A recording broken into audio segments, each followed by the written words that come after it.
City Hall, the home of the Greater London Authority. Please stand by.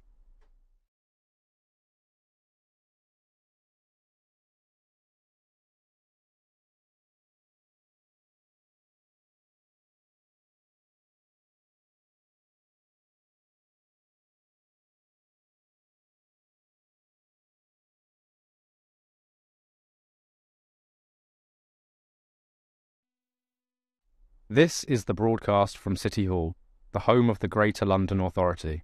Please stand by.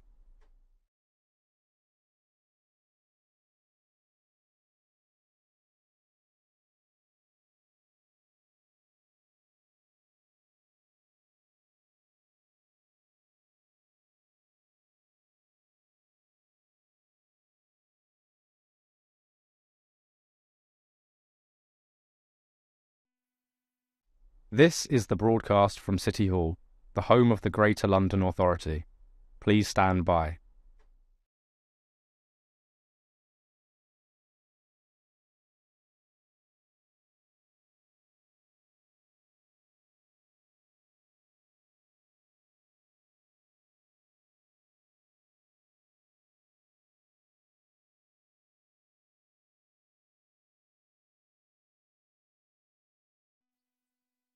This is the broadcast from City Hall, the home of the Greater London Authority. Please stand by.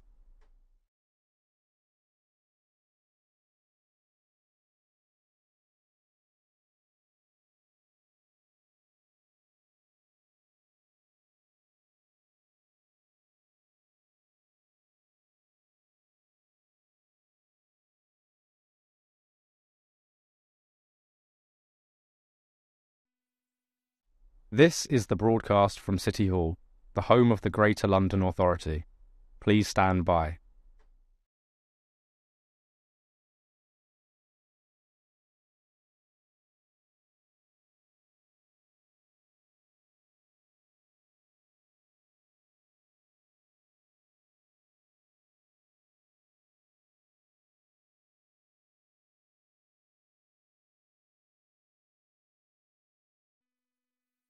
This is the broadcast from City Hall, the home of the Greater London Authority. Please stand by.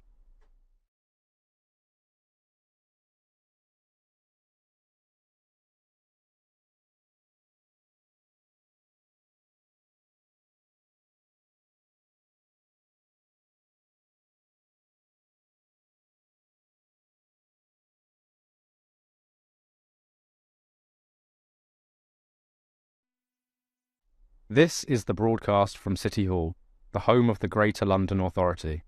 Please stand by.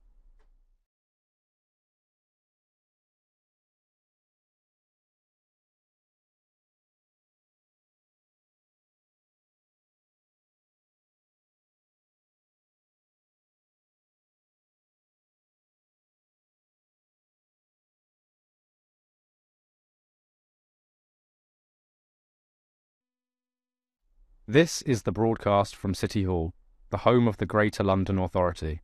Please stand by.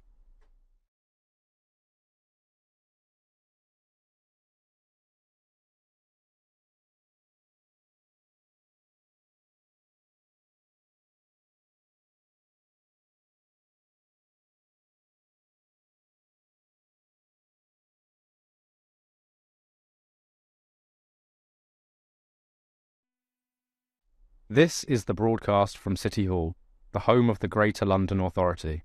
Please stand by.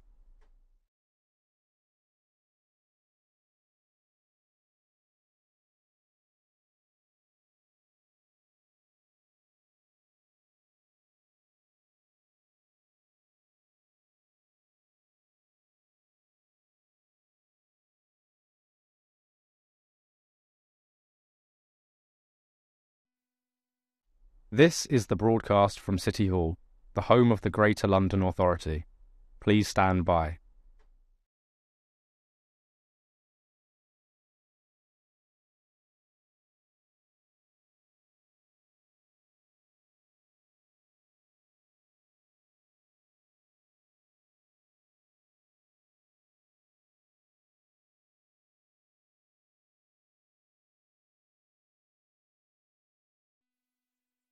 This is the broadcast from City Hall, the home of the Greater London Authority. Please stand by.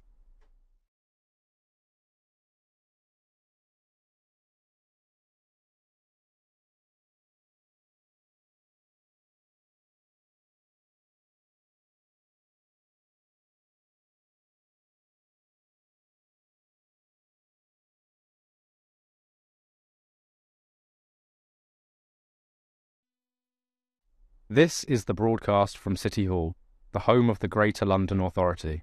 Please stand by.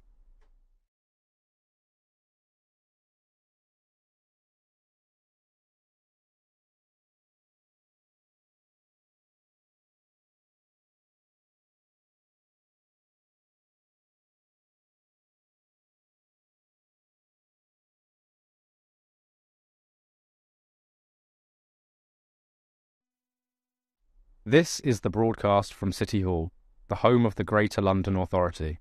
Please stand by.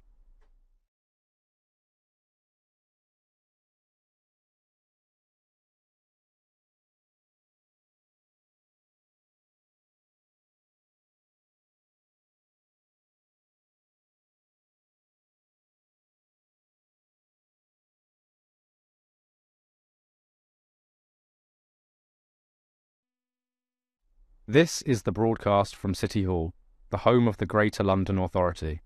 Please stand by.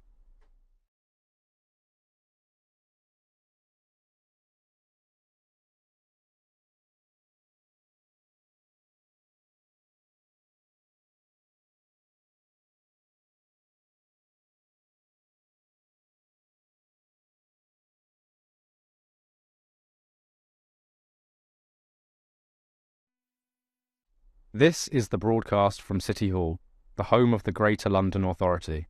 Please stand by.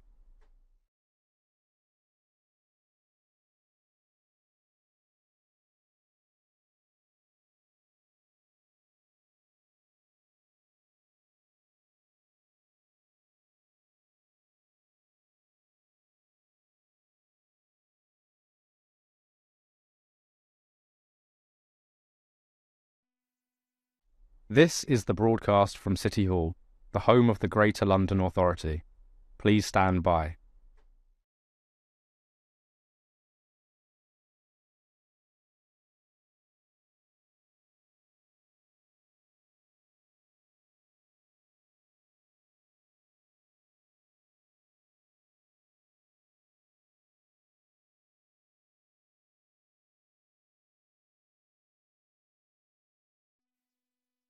This is the broadcast from City Hall, the home of the Greater London Authority.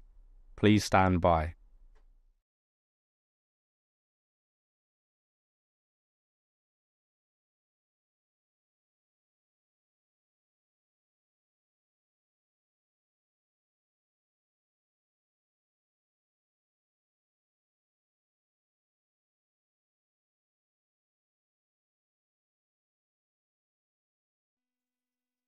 This is the broadcast from City Hall, the home of the Greater London Authority. Please stand by.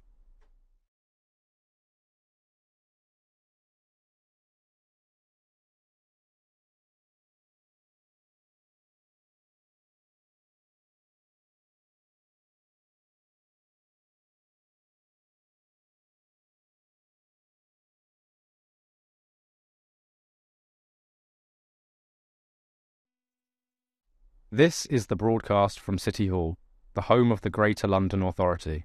Please stand by.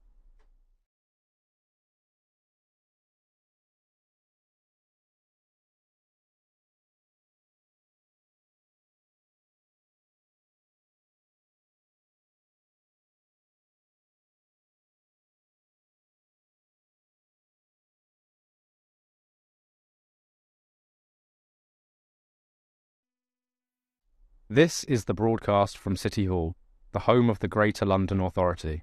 Please stand by.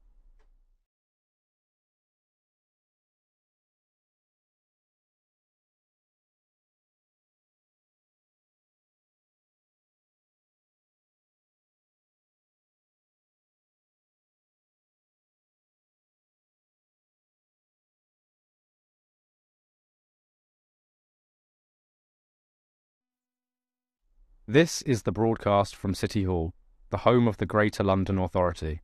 Please stand by.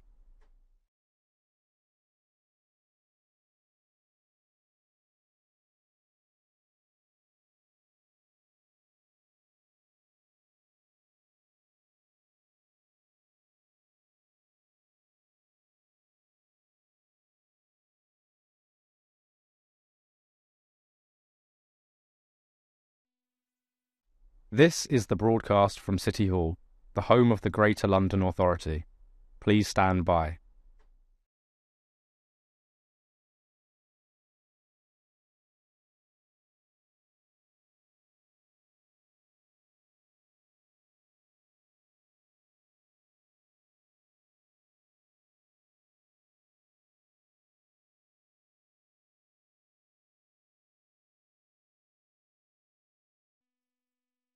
This is the broadcast from City Hall, the home of the Greater London Authority. Please stand by.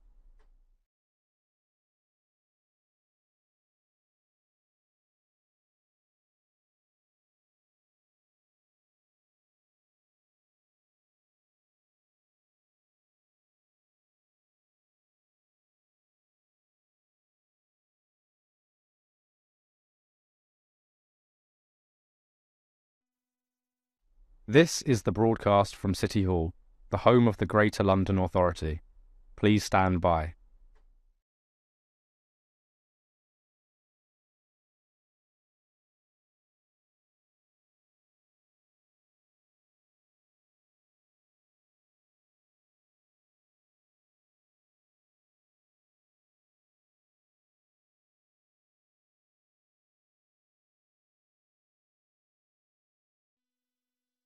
This is the broadcast from City Hall, the home of the Greater London Authority. Please stand by.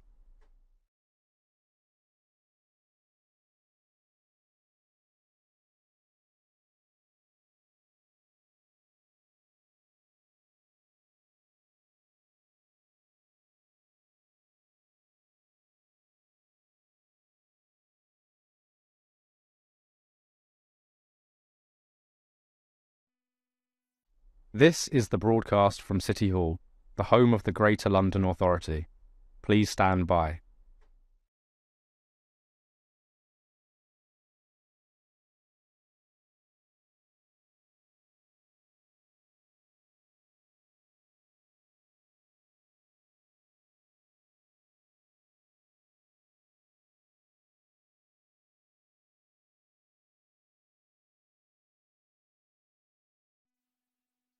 This is the broadcast from City Hall, the home of the Greater London Authority. Please stand by.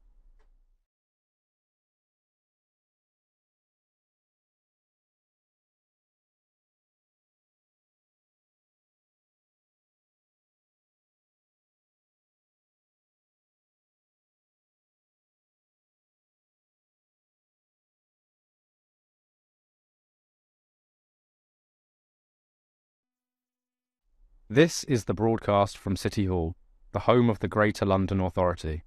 Please stand by.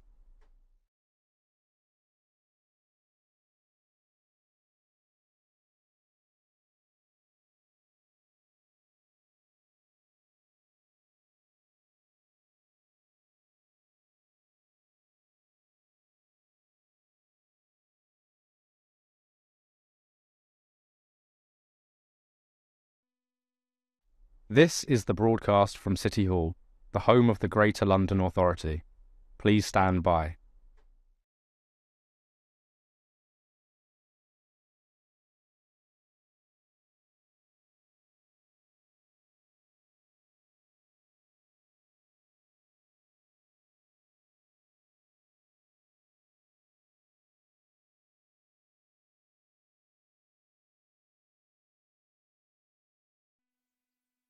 This is the broadcast from City Hall, the home of the Greater London Authority. Please stand by.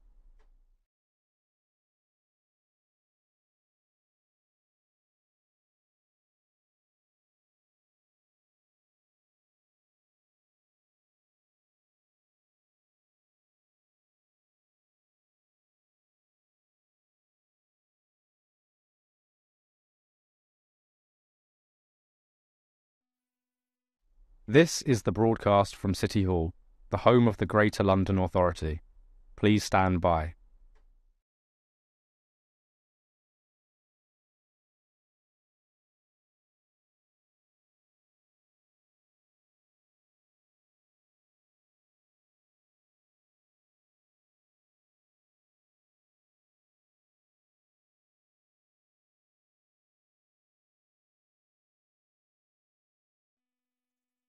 This is the broadcast from City Hall, the home of the Greater London Authority.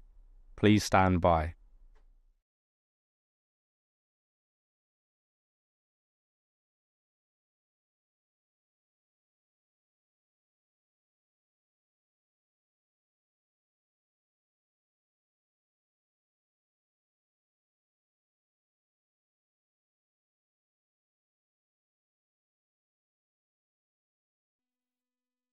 This is the broadcast from City Hall, the home of the Greater London Authority. Please stand by.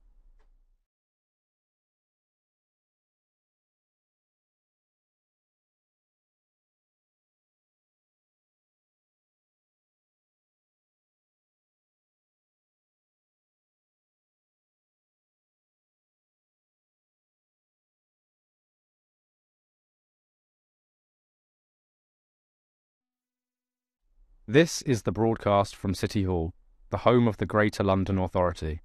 Please stand by.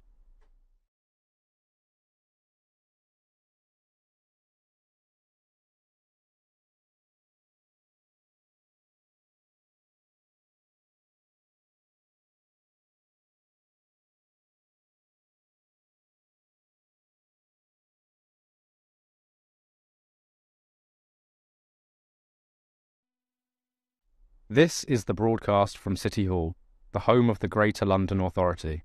Please stand by.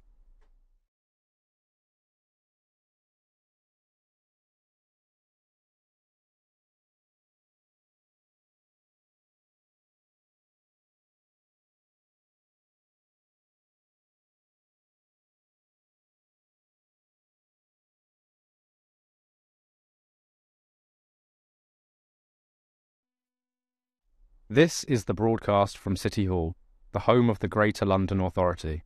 Please stand by.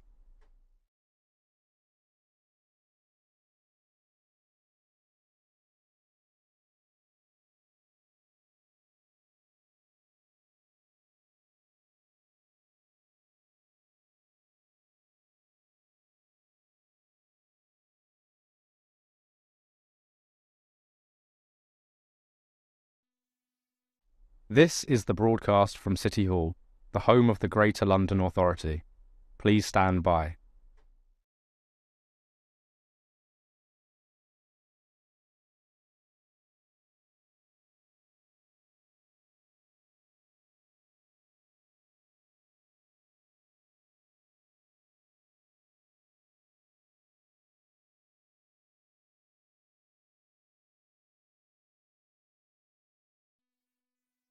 This is the broadcast from City Hall, the home of the Greater London Authority.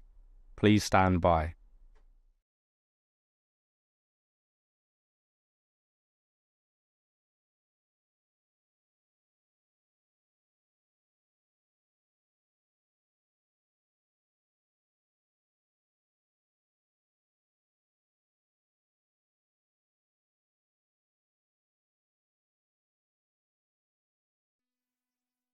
This is the broadcast from City Hall, the home of the Greater London Authority.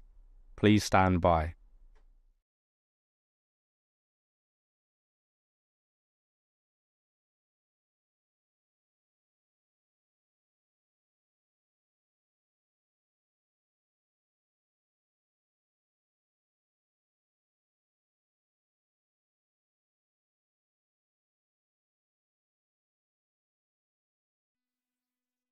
This is the broadcast from City Hall, the home of the Greater London Authority. Please stand by.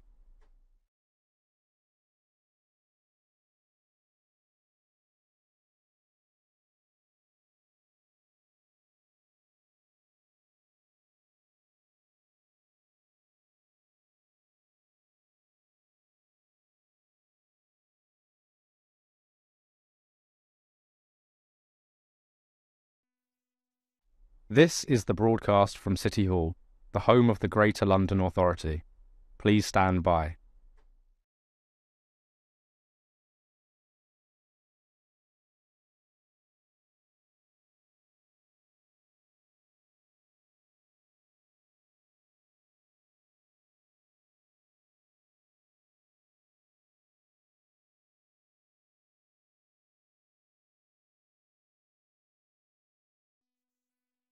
This is the broadcast from City Hall, the home of the Greater London Authority.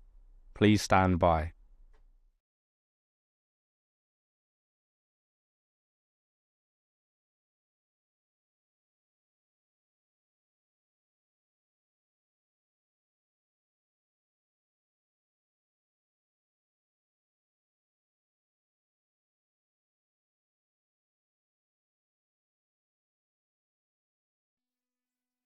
This is the broadcast from City Hall, the home of the Greater London Authority. Please stand by.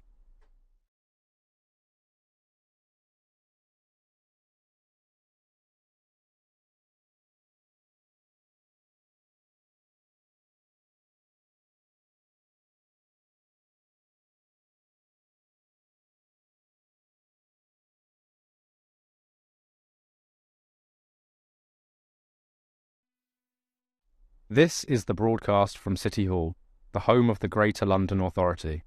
Please stand by.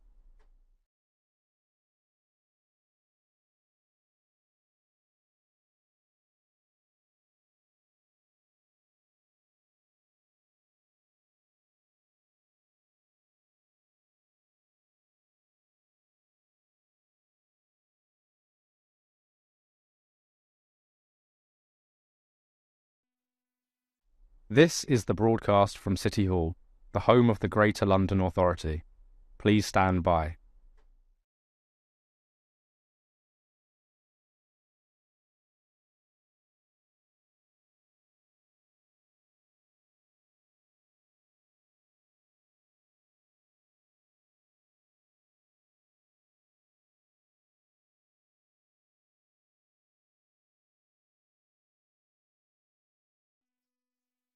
This is the broadcast from City Hall, the home of the Greater London Authority. Please stand by.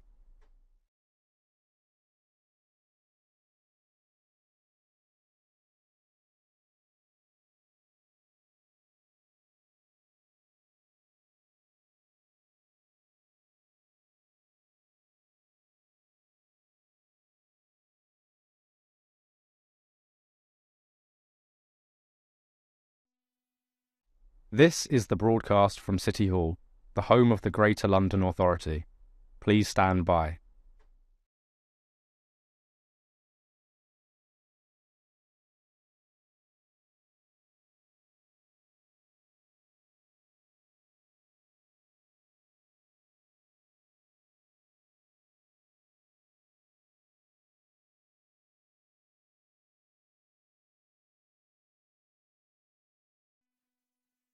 This is the broadcast from City Hall, the home of the Greater London Authority.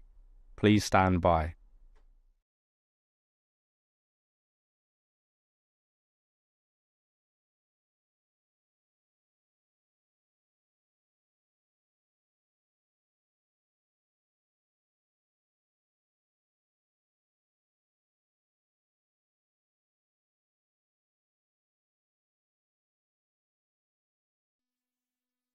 This is the broadcast from City Hall, the home of the Greater London Authority. Please stand by.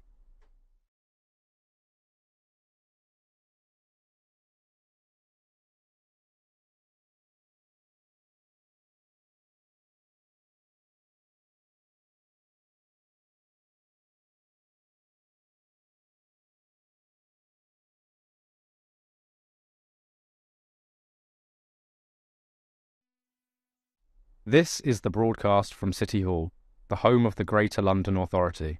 Please stand by.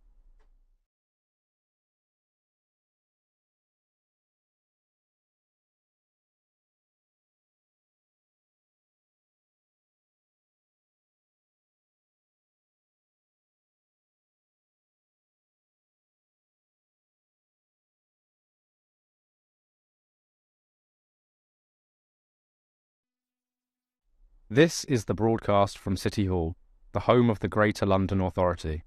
Please stand by.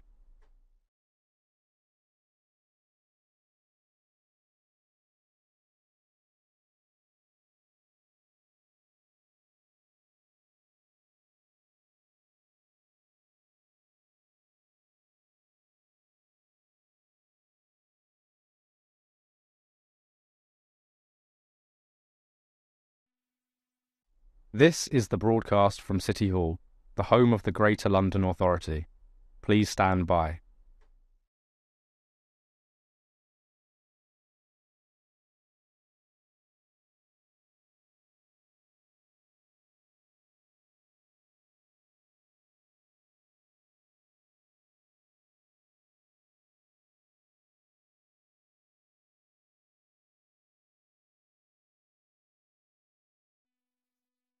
This is the broadcast from City Hall, the home of the Greater London Authority.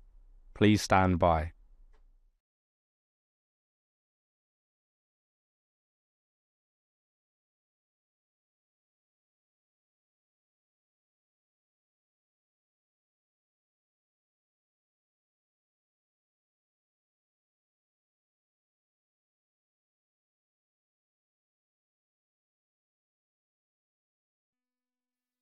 This is the broadcast from City Hall, the home of the Greater London Authority.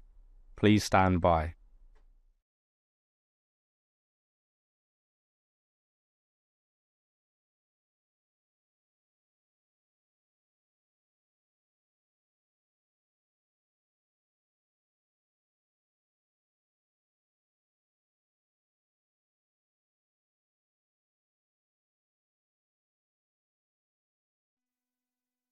This is the broadcast from City Hall, the home of the Greater London Authority. Please stand by.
Welcome to today's meeting of the Planning and Regeneration Committee. Thank you for joining us for this first part of our investigation into planning and tall buildings. Please may I remind everyone to switch phones to silent mode. I always get to that point of the agenda and realise I haven't, so there we go. To silent mode, and to ask that members and guests ensure that their electronic devices are not placed in front of their microphones. Before we begin, we have a few items of business. We won't keep you too long to attend to. Can I now ask our committee clerk, Sal Fazal, to confirm any apologies for today's meeting? Thank you, Chair. Apologies have been received from the Deputy Chair, Assemblymember Small Adverts, Assemblymember Muamma and Assemblymember Lord Bailey. In their absence, Assemblymembers Ahmed, McCartney and Garrett are attending as their respective substitute. Thank you. Thank you. Can I ask the committee to note the recommendations set out at item 2 and ask if members have any other interests to declare? Nope. Assemblymember Baker. Thank you, Chair. I'd like to declare I'm a trustee of the London Tenants Federation, appearing on the panel, and also Pat Turnbull is my mother, who's on the second panel. Yes. We should just have that in your standard declarations, shouldn't we? So you don't have to say it. Yes. Can we confirm the minutes of the committee meeting held on the 26th of November 2024? Somebody say something. Subs, no one can know. Yes, that's true. It's down to you and Zoe. Can we note the completed and ongoing actions arising from the committee's previous meetings and the additional correspondence received? Before we proceed to the action taken under the delegated authority, I would like to take a moment to express the Planning and Regeneration Committee's strong commitment to the future of Smithfield and Billingsgate Market. With the planned closure of the current sites approaching in 2028, we recognise the uncertainty that lies ahead. I assure you that we are dedicated to supporting the traders at these markets during this challenging time. And so can I now ask the committee to note my recent action taken in consultation with party group leads to agree on the letter to the Mayor regarding Smithfield and Billingsgate markets? Agreement. Yep. Thank you. We now move on to our main item of business, our investigation into planning and tall buildings. I would like to welcome to our first panel guest, Stuart Bailey, who is the partner and head of planning at Knight Frank, Chris Edgington, who is the Associate Director of Building Services at Arup, and Russell Whitehead, who is the Director of the Robert Bird Group. So welcome. And we will, after our session, we will have a small break. Oh, yes. Yes. And I'm just going to my own briefing to start the ball rolling on questions. So the first question I would like to ask the panel,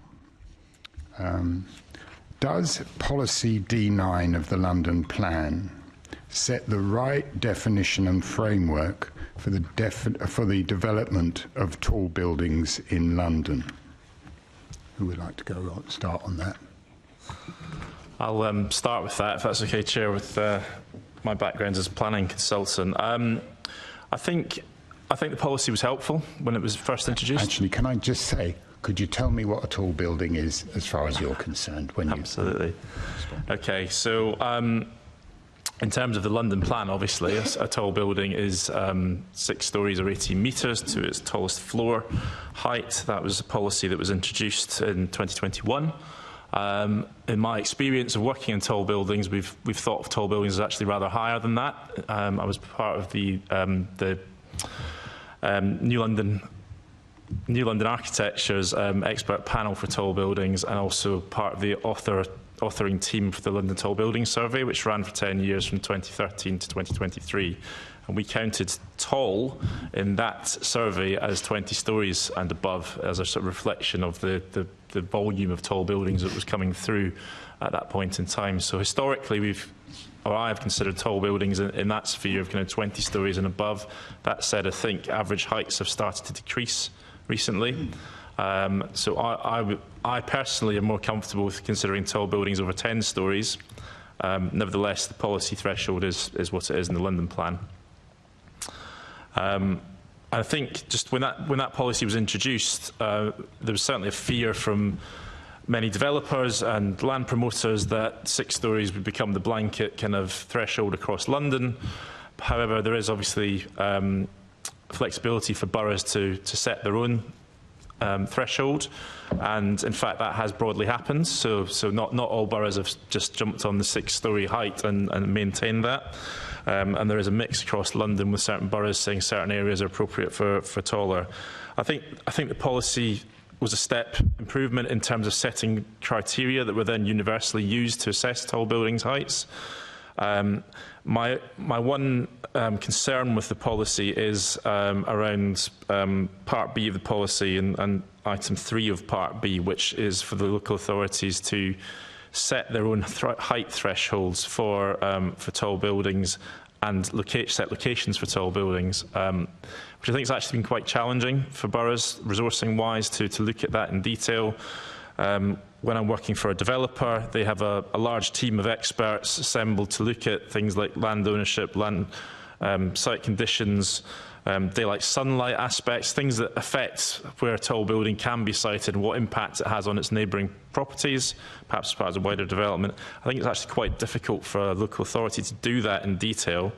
I'll give one example of that. It was a scheme I was working on in Lewisham where multi-phase development, 540 homes was in the consented scheme in the end. The council's own assessment had come to 11 stories as being the maximum height for that site.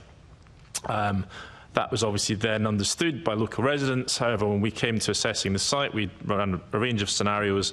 The tallest building in our scheme ended up being 15 stories, and that was a scheme that was approved at planning committee. So you can see that concern for residents, rightly not understanding why there's a policy or evidence to support policy, say 11 stories, when actually a developer comes in with a well-designed scheme that goes higher than that. So I do feel that policy it can create that misconception sometimes between the borough setting a height threshold, but then developers actually coming in with something that might be justifiably higher than the threshold. Mr. Whitehead. Yeah, I mean, I guess from my point of view, in the planning policy, there's definitely a specialism of planning consultant.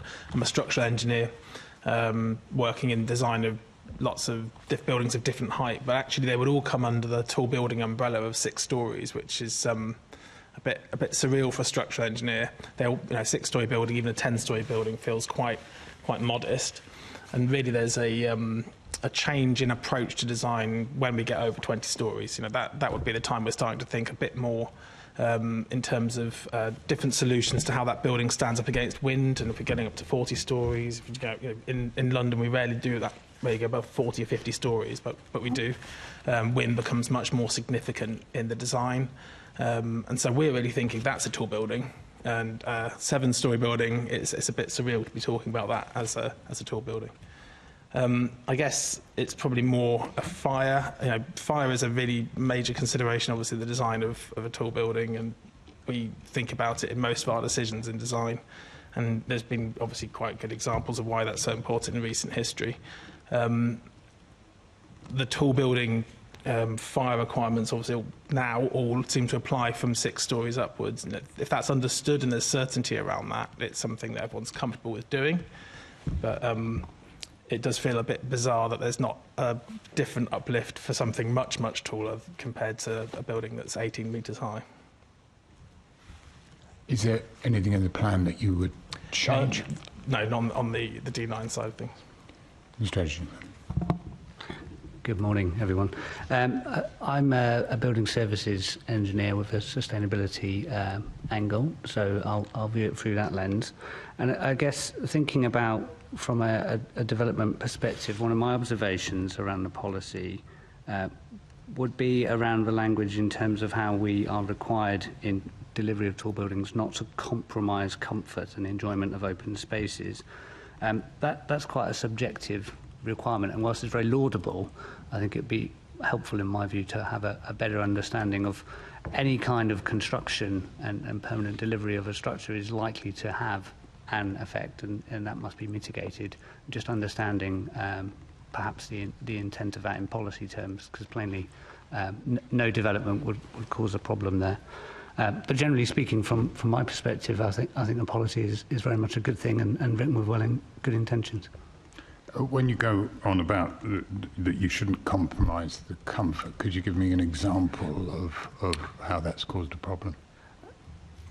I think it's in interpretation. So this is my reading of it, as opposed to being able to cite a specific example of where that has been problematic. Okay. So we've kind of covered that. Is there anything anyone else thinks is absent from the D9 that should be in there? No? Good. That's excellent. Let's move on to the next question, which will come from Assembly Member Baker. Thanks, Chair. Yeah, so I want to, before I go on to a couple of other questions that the committee want to ask, I just wanted to say, following on from what the Chair said in terms of things that are absent from policy D9, I think it's quite an interesting space, tall buildings, because obviously there are things that are related to planning, and there are things that are covered in D9, which are sort of roughly, I suppose, the fact that you can see tall buildings a lot more, so you need to be a bit more careful about that. Sorry, I'm trying to play this back you in a bit in layman's words, so you tell me if any of this is wrong, but there will be more environmental impacts, and there will be likely more people, so the impact of having more people, sort of the density there. So, but those aren't necessarily all the things that people around or living in tall buildings will consider the most important things. So obviously you're here to assess the planning aspects of that, but is there anything you'd like to say on that, sort of maybe the sort of disconnect about what the planning system takes into account in terms of the impact of tall buildings, and actually what maybe, you know, your average Londoner in a tall building or around a tall building might consider? I'll leave you to think there, but yeah, is that sort of making any sense to anyone? Yeah, thanks, Chair. I totally understand the point of the question. I think perhaps the challenge with that is more about such schemes coming as a surprise to people. Mm-hmm. You know, it's not planned for. It's not understood that is a location that could be suitable for a tall building. And probably to your average member of the public, what tall is, which, you know, the impact of that building on that location. I mean, we do a huge amount of work in planning application. Sometimes too much, almost, in terms of environmental impact assessments and community engagement and consultation that goes with it, and modelling views from all sorts of locations, long and short, and also the sort of 3D rendering and modelling that goes into it now. Now, whether that information is penetrable enough, or in layman's terms, so that people, general members of the public, can understand and access that, is a question. I think, you know, we in local authorities do their best to make that information as publicly available as possible, but it is quite technical. I think the understanding of policy and the implications that policy have is often misunderstood by local people, because they don't take note of it until it actually impacts them. I don't quite know where that responsibility lies, though. I mean, it's really got to be with the planning authority to get the message out to people in a more engaging way, and bring people into those consultations so they actually understand that, you know, that town centre is going to be where there's going to be multiple tall buildings, and yes, they could be 20, 30 stories high potentially. So I think the assessment of them has become much more complex, and I wouldn't want to actually weigh them down with more assessment, unless some new technology emerges that we should be testing something in a better way. But I think for the time being, there's enough goes into it, personally. Thanks. Thank you. Does anyone else have anything to say on that? I mean, I'm just thinking about the things that, being in the close vicinity of tall buildings, I think the things that really matter to people are windiness. Thinking back to Chris's comment about comfort, you know, how windy is it in the immediate vicinity and adjacent to tall buildings? And that's something that we're required to spend a lot of time modelling and assessing to make sure that, you know, the impact, and there usually is one, impact on the local environment is an acceptably low one. And sometimes that involves, you know, putting in lots of sculptures or totally changing the massing of the building even, just to try and bring that under control. And the other thing I think, and this is definitely outside of structural engineering expertise, but in building design generally, is the amount of lifting in buildings. And in commercial buildings, we spend a great deal of time talking about how many lifts we need to service, to get people within 30 seconds of door to floor type thing. You know, really keen focus, and it's well understood what that specification would be to meet the market. In terms of residential buildings, I don't think there's quite the same approach, and having not lived in a tall residential building, I don't know how hard it is to get a lift sometimes, but it's notably much lower provision compared to commercial offices. Yeah. That'd be it. If I could build on that, I do have a bit of a sideline in lifting, so I'll try and expand on that a little if I can. And my angle on this one is around actually the sort of ownership and the maintenance. So the impact around lifting and moving people up through a building obviously is thought about a lot more when you are in a tall building, and that wait for a lift is often problematic. It's when the lift breaks down, when there is an ongoing maintenance bill associated with maintaining the lifting and looking after it, and how that's planned for, which is covered, and developers do spend a long time thinking about it. But these things are built then into things like the service charge, which impacts occupiers. And I think that's one of the difficult things to get right in building communities, particularly around tall buildings, is how those facilities are maintained and paid for. And I think that's certainly something that's worth exploring. Yeah, no, I think that's really useful. So that was some of the things that I was sort of thinking about in terms of that aren't strictly planning, but actually do really affect then how people feel about where they live, if they know people who are living there, sort of actually the day-to-day stuff. So that's really interesting. Thank you. So coming back to something, Stuart, you said earlier on in one of your answers to the chair, in terms of the,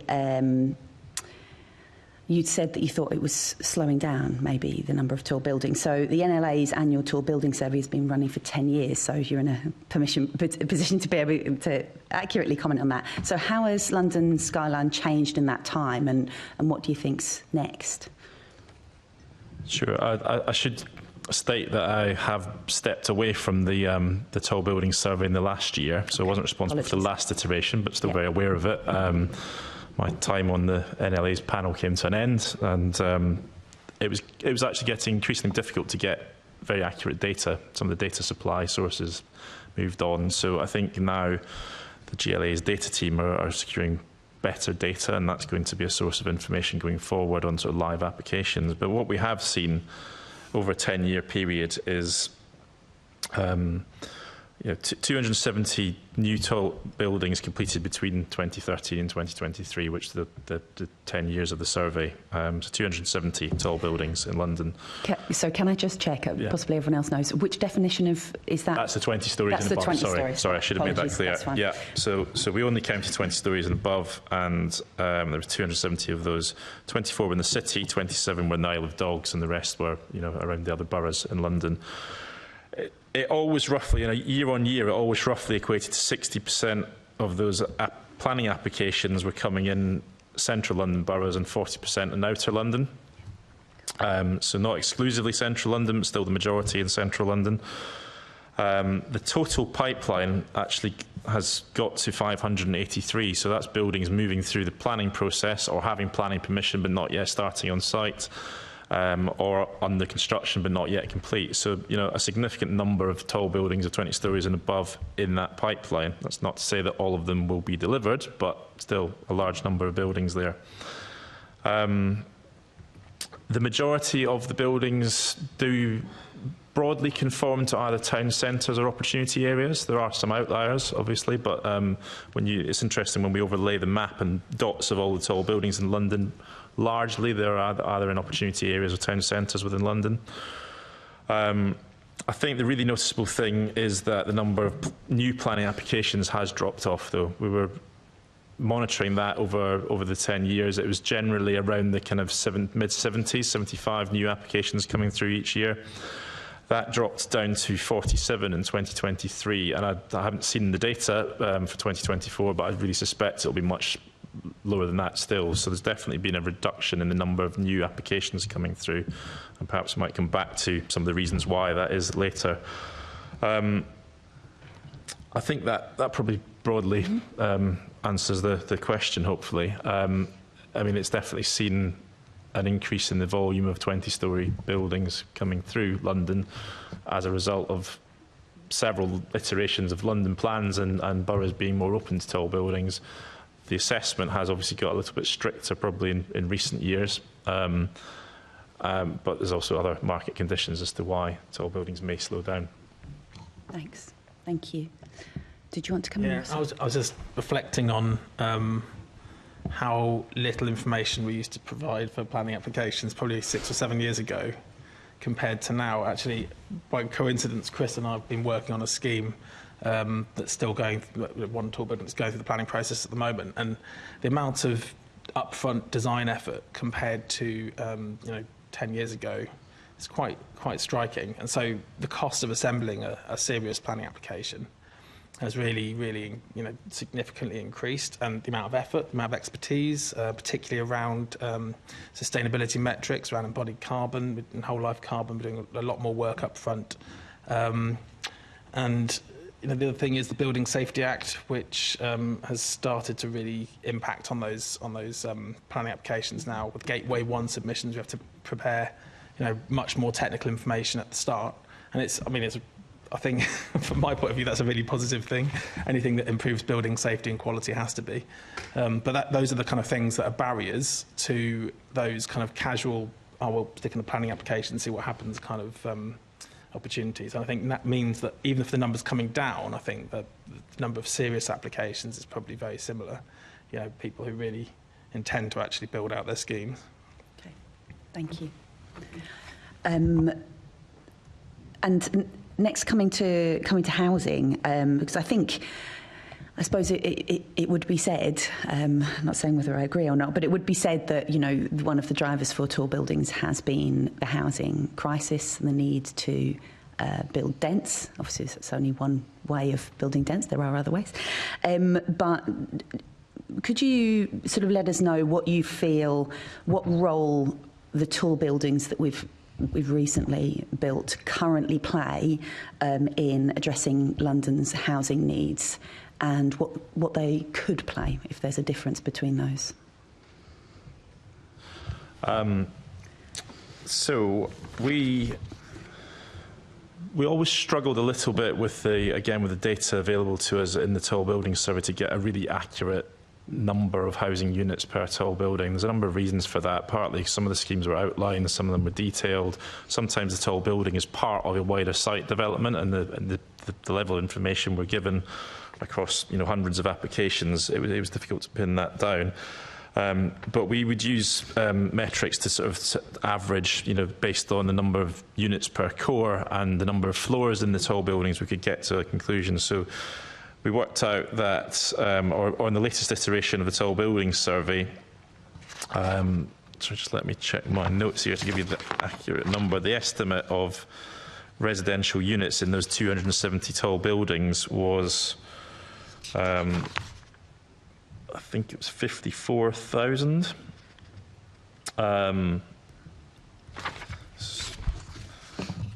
Sorry, I'm just trying to find my note where it actually states that. You can always confirm to us afterwards. I'll do that afterwards. That's no problem. What struck me about that number was it was very close to sort of a year's supply of the old London Plan housing requirements. So it's a significant amount of housing that was coming through that. Now, I would accept that the majority of those homes are going to be 1- and 2-bedroom apartments. There are some instances of some larger, more family-sized units. I think also we need to bear in mind that where that tall building is part of a wider development, the wider development might be providing a larger mix and typology of different types of homes. So we shouldn't always jump to the conclusion that just because it's one tall building, it's only apartments. There may be a wider development scheme at play. And I think in the 583 tall buildings, there's an estimate of 100,000 homes across those buildings. Now, the other thing that we're obviously seeing is other formats of housing coming forward. Now, that might be student accommodation, it might be co-living, it might be build to rent. In some cases now, it might be senior living as well. So there is a range of residential formats coming through in some of these taller buildings, and particularly at the moment, we're seeing quite a lot of competition on sites from particularly student accommodation, and to an extent this co-living product as well. So it's not all 1 and 2 bedroom apartments, but the majority would certainly be there within those types of formats, and that's partly due to space, size criteria, location of these tall buildings being right next to public transport links. It does tend to attract a sort of probably a younger resident demographic. Thanks. Russell? To that, yeah, I mean, I guess that point about being near infrastructure, actually minimising infrastructure spend for, you know, the number of beds or number of units is actually probably quite key to helping solve that housing crisis problem. You know, if we build tall, we build intensely, then we don't have to build as much infrastructure over such a large area. And if we can focus that on where there is already infrastructure, such as, you know, cross-rail stations, or where there's huge power capacity, and there are various places, but it's a struggle sometimes to find infrastructure already in the ground for some of these schemes. So, you know, the speed to getting these things to site will certainly include thinking about whether there's already infrastructure capacity. And maybe you could talk a bit more about that, Chris. The other thing is, tall means there's enough volume, and it's not only tall, but it's certainly a property of tall. You get enough volume to get the benefit of repetition in construction, particularly when it comes to off-site construction. Anything you can sort of produce in a factory, theoretically, there's a lot less waste anyway, safer on site, you know, and perhaps quicker to build. And you'll have seen some quite colossal prefabricated buildings outside East Croydon Station. They're quite extreme, I'd say, in examples of what we've got in London in terms of off-site construction. Mm-hmm. But that kind of approach does, you know, lend itself to tall and repetitious buildings more than it does sort of sporadic development, I would say. So there's a lot of people keen to use more off-site construction in the industry, and it's got a few limitations, but that it would certainly help speed things up, I'd say. Yeah. So that sounds like it's fair to say it's contributing to numbers, but if you define housing need as slightly more complex, then I don't think we really have the figures in terms of the type of homes. Well, we may or may not have the figures in terms of tenure as well. But so numbers, it can deliver, but everything else gets a little bit more complex. Yeah. Yeah. For me, I think it's part of solving the housing needs of London. It's never going to solve all of it. It's 100,000 homes in that pipeline. That's a significant contribution, isn't it? But yes, it's an element of the housing market that's addressing. Chris, did you want to come in? I guess one word that's often missing when we talk about building tall is that sense of community. So we're building a building, an extrusion, which has a lot of people and can really address the sort of quite chronic need that we've got to build a lot of apartments, a lot of places for people to live quickly. But it's that point that Stuart made earlier around the extent to which actually a community needs to come together. There need to be different types of tenures for people at different stages in their life's journey. And some people will absolutely value being in a building which is tall and that meets their needs and perhaps is of a lower kind of cost base. But others are going to need space for children to run around and access to parks and other kind of unowned communal areas. And I think one of the things that can be quite successful is when there's a bigger development scheme that looks across all of these things and seeks to redevelop a whole area, as opposed to, you know, some sites it's only going to be possible to build one building, and if you're going to build one building, shouldn't that building maximise the opportunity to get people in? Thanks. I think that's back to you, Chair. Thank you. So, Mr. Bailey, is it fair to say that tall buildings do not address the shortage of family housing that we have, a severe shortage of family housing that we have in London?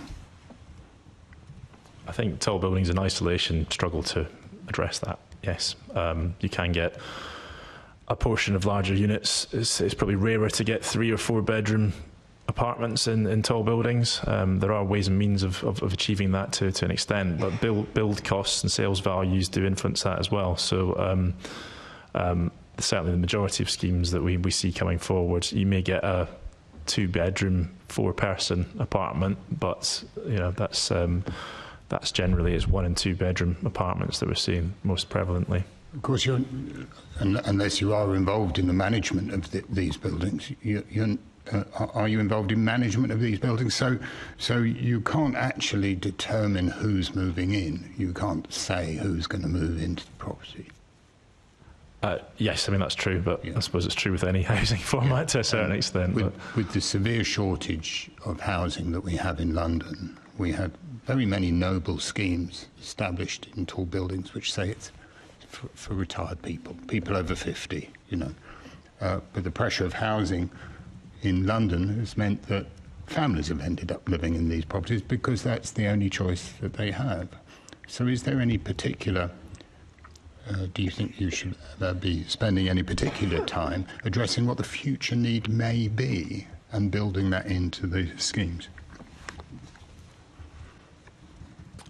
I think there's a bit of a challenge with this because, I mean, I know we're talking about tall buildings, but the residential market is incredibly difficult. It's at its worst that it's been in 25 years of me working in professional planning in London. So the delivery of housing has certainly dropped off significantly recently. So there's a viability challenge to these residential tall buildings, but there's a viability challenge to any residential development in London, including affordable housing in a significant way. So I think it's a difficult one to. I wouldn't say that tall buildings aren't part of the future supply of homes in London, and actually delivering a tall building through the planning process can be as efficient as delivering a lower but denser development through the planning process, and the costs and tribulations of moving that scheme through to development are probably similar at the moment. So I think it's about speeding up delivery of more homes, whatever homes are there. I mean, you look at the example of purpose-built student accommodation. Part of the rationale for that is that it should release family-sized homes that are being used for student accommodation currently in the rental sector to become family-sized homes again. So I think there's a balancing act to be struck. I certainly think that other formats of development can deliver more family homes. That's certainly true. Thank you. Mr. Edgington, you referred to the environmental space around buildings. I think it's very important. Tomorrow I'm going to the memorial for Nicky Gavron, who was previously chair of this committee. And one of the things that she was obsessed with is accessible play space in new developments. Is that something you can really build into a development went up near me, and the accessible play space was satisfied by sticking a playground on the roof, which I don't think is particularly accessible if you've got to go in a lift up to another building, going up another lift in order for the children to play. How is accessible play space dealt with when developing tall buildings? I think that's an excellent question. Thank you. I think fundamentally it comes down to the extent to which there is available land and the best uses to which that land can be put. So there's a sort of simple economic kind of equation, if you like, in terms of maximising the number of units you're trying to achieve in a given area versus actually trying to build a community which can be a little bit more humane and holistic. Plainly, if we just extrude a whole series of buildings and don't provide any kind of outside space, then that's not going to be desirable for anybody. So I'd like to think that people are being a little bit more wise in their assessment and balancing of those two things. I think if you have a mixture of building heights and topologies, having accessible space at different points and different datums around the space can add a lot of visual and natural interest. But plainly leaving large areas of open play space runs counter to delivering the maximum number of units that we're trying to, homes that we're trying to put people into. So I think there has to be a mixture, and the answer will be very different if you're in an extremely dense, built-up urban environment versus if you're trying to redevelop a site where actually you can introduce this kind of playful area in between. And it's not just about play space, it's access to nature for people to be able to be outside. Think back to, the COVID pandemic, where people were effectively more or less prisoners in their own apartments for such a long time. People need to be able to get outside and just have some space. And I think if we can provide a mixture of those things, that can only be a good thing. Thank you. Mr. Whitehead? I would say you could also argue that the tall building, as long as it's made clear you bring public realm space and play space, the use of tall buildings should theoretically set aside more ground plane. The opposite of just packing in as much as you can, but actually using it to free up more space. And I think a really nice example of this is Elephant Park, which it's got a slight down in Elephant Castle, a slightly different history going back to what it's replacing in terms of the arguments around removing the Haygate estate. But what's there now is a perimeter of mostly tall buildings, but some low-rise as well, some townhouses, and they're being built out in phases over the last decade. And a really lovely park, and it's really well used, and it's properly serviced in terms of retail, and it's a I've taken my kids there, and it's got a water play area and got very wet. So I think if we can replicate that kind of idea in all sort of housing developments, that would be the dream, to actually get that real balance. And it's making everything very green as well. Right? Urban greening is a big theme for us at the moment in design, and yes, we can put that on the building, but it's so much nicer to do it at the ground plane. And I think that's where the focus should be. I think you're right in saying it's a dream, because I haven't seen much of that over the past few years in tall building developments. Anyway, we'll move on to the next question, which will be asked by Assembly Member Garrett. Morning, everyone. Croydon mentioned, so I represent Croydon and Sutton, so I'm quite familiar with those buildings, especially the sort of modular ones that went up in, it seemed like 2 weeks flat opposite the East Croydon station, over 40 floors, I think 44 floors, a couple of those buildings. So I'm quite familiar with what they look like and the impact they have, I suppose, on the built environment.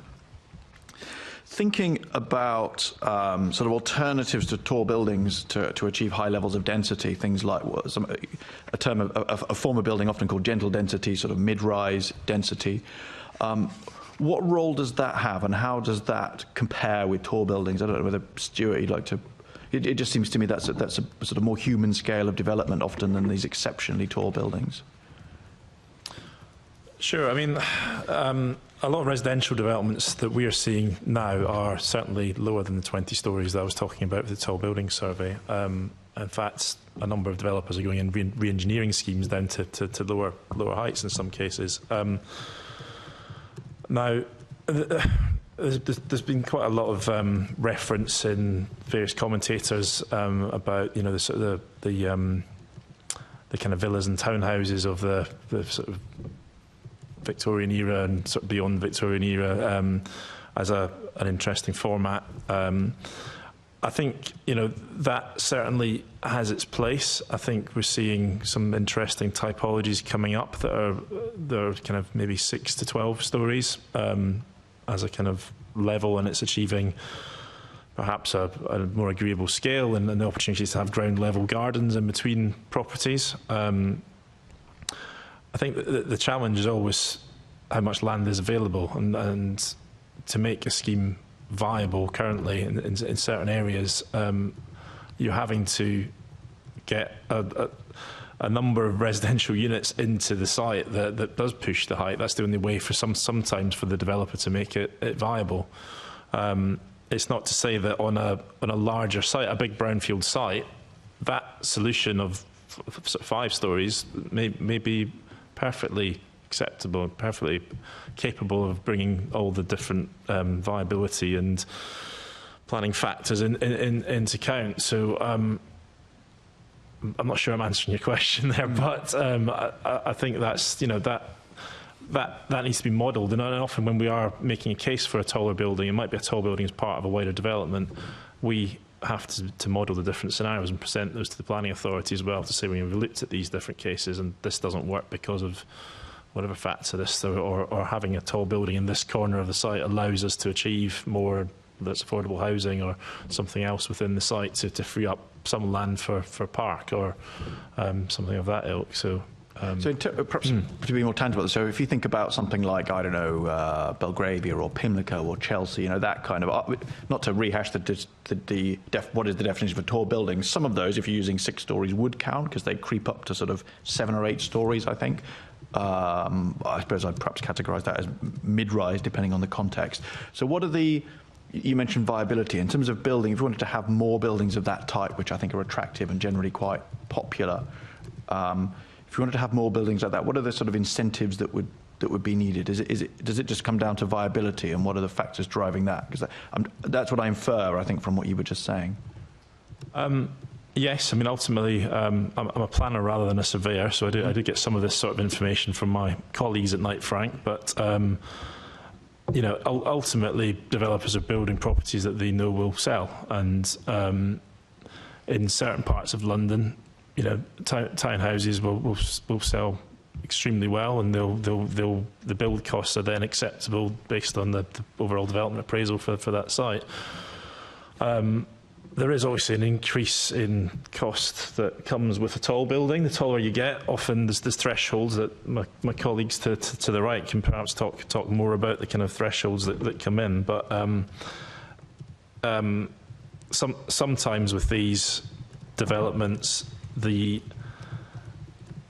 land value itself to actually acquire the site and build simply pushes the height up, because the developer needs to get a minimum of 20 or 30 units on that site to make the returns to make it viable to deliver the development.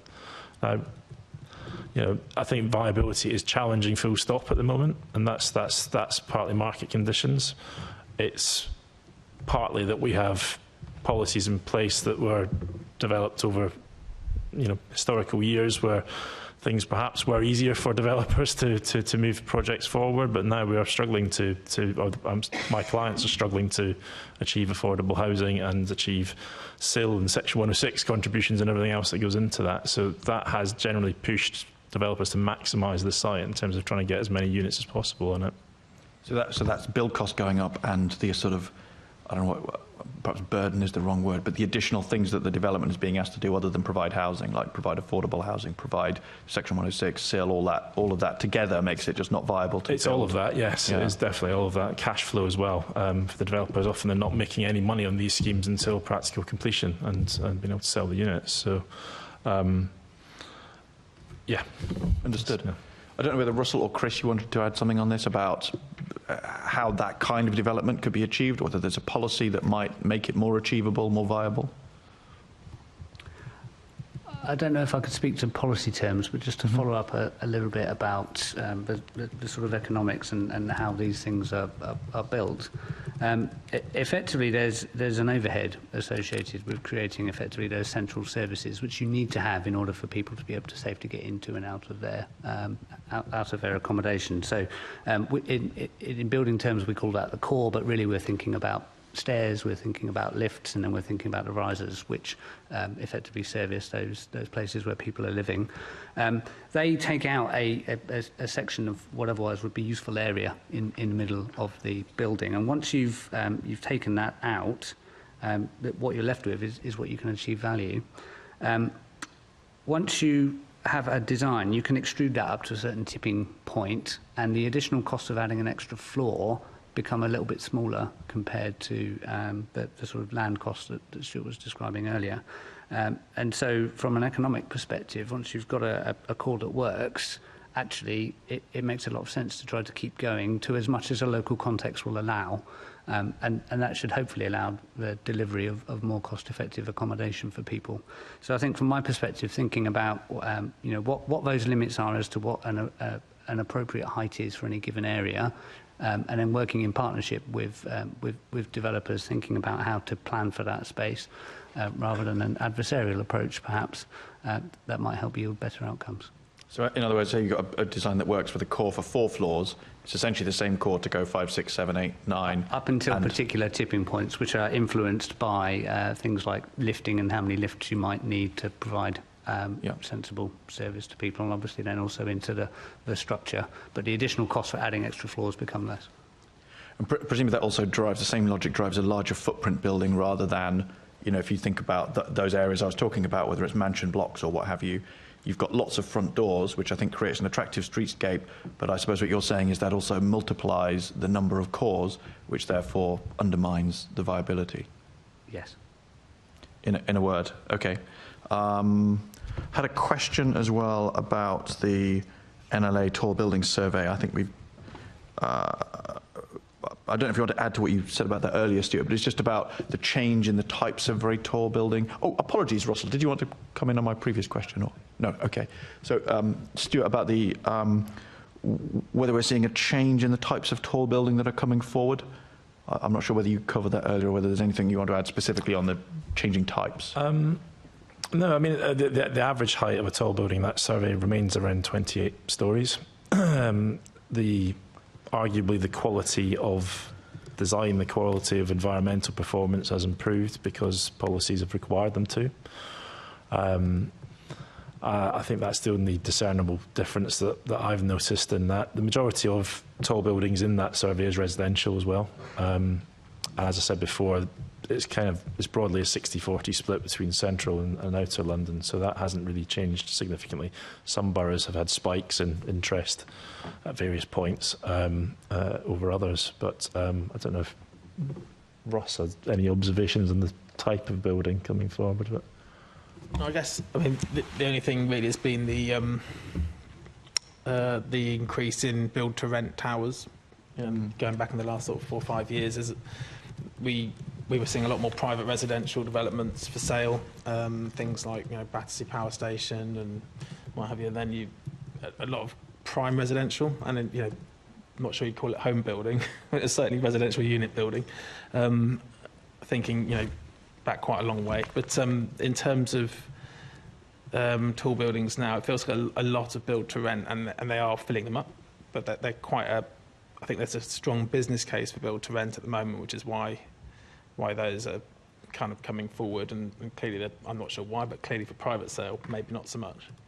Well, I was going to ask, presumably that's not driven by a planning constraint, that's a market constraint in terms of people can't afford a mortgage, but they can afford rent, and therefore that's what people are producing. Yeah, okay. And that point about repetition I made with off-site manufacture earlier, it goes for on-site as well. You know, so build-to-rent towers tend to be very repetitious and therefore a bit quicker, certainly cheaper to build.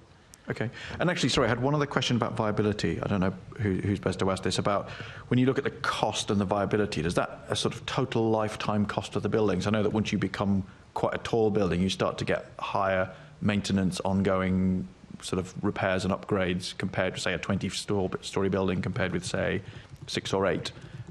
How is that incorporated in the viability calculation, or is that just something that's left for somebody else to worry about years later?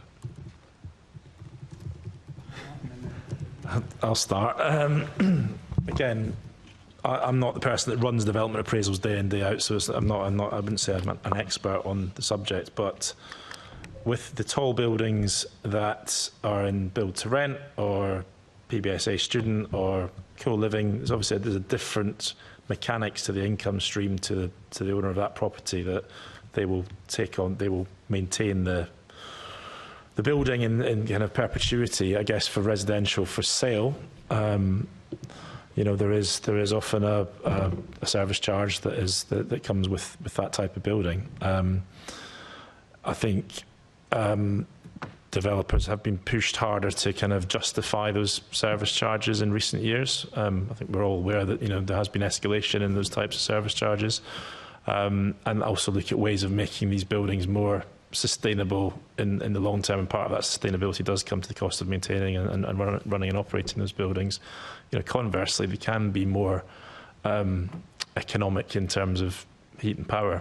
within those buildings, and also things like shared internet services and those sorts of things that can come in to reduce some overheads. Okay, thanks very much. Did anybody else have anything else on that? Or if not, that's me finished. Okay, thank you, Chair. Just on that, Oh, sorry. I beg your pardon. I'm so sorry. No problem at all. I was only really seeking to reinforce Stuart's point around how the maintenance costs are apportioned differently depending on effectively the tenure and the operating model. But certainly there's a lot more we could explore around the sustainability arguments, and perhaps we'll come on to that a little bit later on, and about the maintenance of the active systems required to make a building operate and continue to operate effectively. I'm sure we will. We are just going to go on to sustainability, but I just want a quick question first. We've got about 25 minutes left, so we're okay for time. You talked about the sustainability, and how do you calculate the lifetime costs of a tower block? Oh, sorry, a tall building. It's probably not my area of expertise, to be honest. I don't know if Chris is better placed to pick that one up. I'll give it my best endeavours. So I think there's been. I'm going to start talking about whole life carbon, but I'm doing so because carbon and costs. If we hold off on the carbon, because I think that's going to be addressed in the next set of questions. But for example, if a leaseholder, if somebody buys into one of the properties, they're going to live there for perhaps a long time. One of the things that's been fed back from such people is that all of a sudden there were these surprise service charges or surprise costs. So I'm wondering if you do an assessment of the lifetime costs of a building. You know, how long is it going to be staying up for? Future maintenance schedules, future lift replacements, and all the rest of it, and whether or not that's factored in or at any time addressed during the planning process. So I think there's a lot which is well understood about what should be predicted in terms of maintenance costs for buildings once they're delivered. But there is then a difference between how buildings are anticipated to operate and then the reality, and things sometimes breaking down sooner than perhaps they might. So modern buildings are designed and developed by professional people who are seeking to minimise and simplify interfaces between apartment residential holders and the main building systems which are being operated by the landowner. And as much as possible, they're seeking to make that so that it will be efficient to operate and inexpensive to maintain. But I think as buildings are complex ecosystems, there are a lot of things which are happening in there which need to be maintained at high performance all of the time, because it's not acceptable for hot water to fail in a building. It's not acceptable for the lifting to fail, for example. And therefore, those systems need to be designed with a certain level of resilience and redundancy. But they also need to have regular maintenance, and that regular maintenance obviously comes at a cost. That's built in and understood by developers, but sooner or later that cost becomes borne by the people who are occupying the building. And over time, of course, there's when nothing has gone wrong, there's a tendency for people to want to minimise what that cost is. Do you think, therefore, it's probably a good idea if somebody's buying a flat for them to have the lifetime costs in front of them, to be informed? Because at the moment, leaseholders don't have that. They don't have, what's it going to cost you in 10 years' time? And that is, and do you think they should be informed of those future costs? Absolutely. I think that's a really, really good idea. In the same way that we look at energy performance, and we talk about energy performance certificates, and we allow people to compare different properties against one another, having an assessment of those sort of lifetime or over 10-year period likely maintenance costs. I mean, many of these things are thought about as part of the sort of acquisition process. If you're, buying a leasehold, your solicitor will make those inquiries, and they'll look at what the sinking fund for the building is and so on. But actually having a proper assessment of what those costs could be, I think, is a really good idea from a consumer perspective. Do you think it's something that should feature in the viability assessments during the planning process? I suspect, and this is my personal opinion, that it may be a little bit too early in the design process for people to be able to provide meaningful data on that. But perhaps it's something which would be useful later on down the line, and perhaps looked at through condition. Thank you. Thank you for that, and thanks for the indulgence of members on that one. We'll now move on to Assembly Member Garbett. Thanks. Chair, if I may, I was going to ask a quick question just on the previous bit. Just if one person could speak to, we've heard a lot about kind of the cost of building and what can be built. So I just wondered if people could talk to the speculation. So the designation of a site as a tall building increases the speculation and therefore increases the cost of the land, as I understand it. So I just wondered if anyone could talk to that particular part of how that then, you know, changes what you can buy, like the viability of what can be built or delivered. Sure, I'll speculate on that. Yeah, I mean, the land value, if a developer or investor is buying the land, is obviously a really meaningful part of their appraisal, whether it's viable or not. Because, you know, they've spent, I don't know, a couple of $100 million on a site thinking they're going to develop and earn back a certain return for that investment. But I guess that's a private developer kind of thing, and the land value would be altered by the perception of what you can build out there, and certainly that's, you know, one thing people have talked about in the past is speculative planning consents applications, which may or may not turn to consents in order to lift the value of the land. So they can say, well, now we've got consent for 500 units here. You thought you could have 200, so this is now worth 2.5 times more in land value. So that, as land values go up, obviously that does impact on the viability, and it can, you know, can certainly stop developments from going ahead. I can think of a couple of commercial ones that are in exactly that position, where you would argue that the developer has overpaid for the site, got consent, can't justify moving on with it, and other people are looking at it and coming up to the same conclusion. And where does it go? Who knows? So then you have undeveloped land in quite, you know, quite otherwise pleasant locations or close to infrastructure. So I think, I'm not sure what the solution to that is, but it's certainly something that is an issue.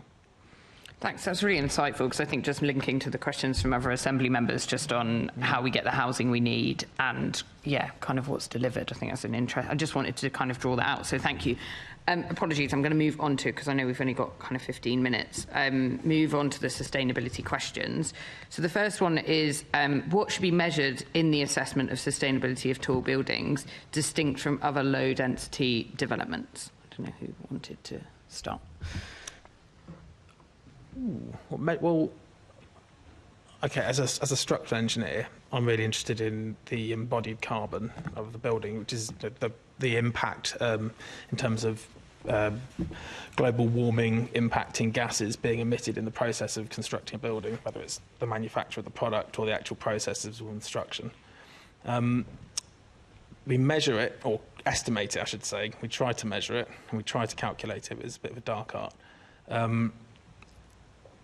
The same for tall buildings as we would for shorter buildings or wider buildings or narrow buildings. But I think the difference is probably what's considered a good answer when you've calculated, when you've estimated what the embodied carbon will be. Chris, I'm sure we'll talk a bit more about operational carbon in a minute, which is about the running of the building. But the upfront carbon to build a building is the stuff we're emitting now, and it has arguably the biggest significance in terms of whether or not we exceed or have 1.5 degree global temperature increases. So it's the thing that the structural engineering profession is really working hard on. Tall buildings, yeah, I mean, usually we would expect embodied carbon per square metre or per unit for residential to be higher slightly than for a low-rise building. But actually, the reason for that on average is that if you look at the whole housing stock that you can build in a year, there's going to be a lot more lower embodied carbon materials in shorter developments, and that's not because everyone should, there's a limited supply of any material, right? So the best place to use those materials is in low-rise buildings, and therefore they're inevitably lower embodied carbon buildings. But also there are certain little things that do uplift when you go high, and a bit like Chris was saying around cost and there being a cliff edge on when you need an extra lift, and that could add an extra £1 million to a building or something. It's the same in terms of making foundations suddenly need to be a lot deeper, or you need to make walls a bit thicker, so you're adding more concrete in. So there's little tipping points that can make the difference. And so I would say that the key difference then, after all that waffle, is that in tall buildings now, we actually probably spend a lot more time trying to whittle that down and really think about our embodied carbon impact to get a leaner design sooner. And that's probably true on average for tall buildings than it is for shorter ones, just because there's a lot less professional time spent designing shorter buildings. Just to follow up quickly on that, and then I'll let others come in. So you say that is something that planners and designers are currently doing, taking into that additional environmental impact. Yeah, and if they're not, how do we? Yeah, if I'm completely honest, it's pretty recent. We've been talking about embodied carbon for 20 or I haven't been talking about for 30 years, but 20 years at least, the whole of my career. It's only really in the last sort of handful of years it's become well understood enough that you can make meaningful calculations around it. So yeah, now and it is coming through local authorities. I mean, the GLA as well have got benchmarks and aspirational values for us to aim for. But certain local authorities will take it a bit further, the City of London being a particularly good example. And asking some of those targets we talk about, we can only achieve by reusing some buildings in terms of developing more, but also reusing materials recovered from other sites. So that has all really happened in the last 5 years, I'd say. We've been talking about it, but now it's happening. And it would be a really positive thing to lock that in planning even more, I'd say. Great, thank you. Chris, coming down the line. I just want to commend Russell's very accessible explanation of actually something that's a really quite a complex and evolving subject. And embodied carbon, the RICS professional statement was first published in 2018. And I think for a lot of people that was their first introduction to that as an evolving field of science. And from a building services perspective, the supply chain information we need to realistically assess embodied carbon in our systems has only started to proliferate probably in the last sort of 3 to 4 years. So we've got a much greater amount of information that we can now use to assess and align our designs, really considering the whole life carbon, so the upfront and then the operational carbon, which Russell was just leading on to. So in a tall building, we're doing some things harder and we're getting some things a little bit easier by virtue of geometry and proximity. So I mentioned lifting earlier on. In a low rise or a standard house somewhere, lifting energy is not something that we worry about at all. We don't provide it, and therefore there isn't any energy use in that case. There's a similar phenomenon around pumping energy. So we move liquid around buildings. We need to get domestic cold water to people's apartments. We need to heat their hot water and provide space heating. That requires an awful lot of energy, and a system which is running for 24 hours a day. And those systems can use quite a lot of energy, and depending on your typology, the higher you go, the greater the energy use that is associated with that. The flip side is that where we have apartments on top of apartments, heat loss in terms of the envelope, how much energy we lose to outside, is reduced.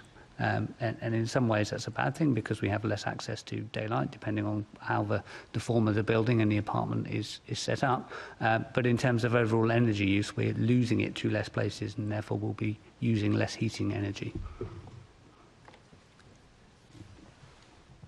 Can I come in with a quick and much more basic answer to what the experts, the engineering experts have provided here? So in addition to the performance of the building and the type of building that it is, I mean, I always start with the sort of almost the planning policy basis of sustainability around the location of, is this a suitable location for a tall building? Is it close to public transport? Has it got access to local services, including open space and green space nearby? So that the location of it is an efficient use of land.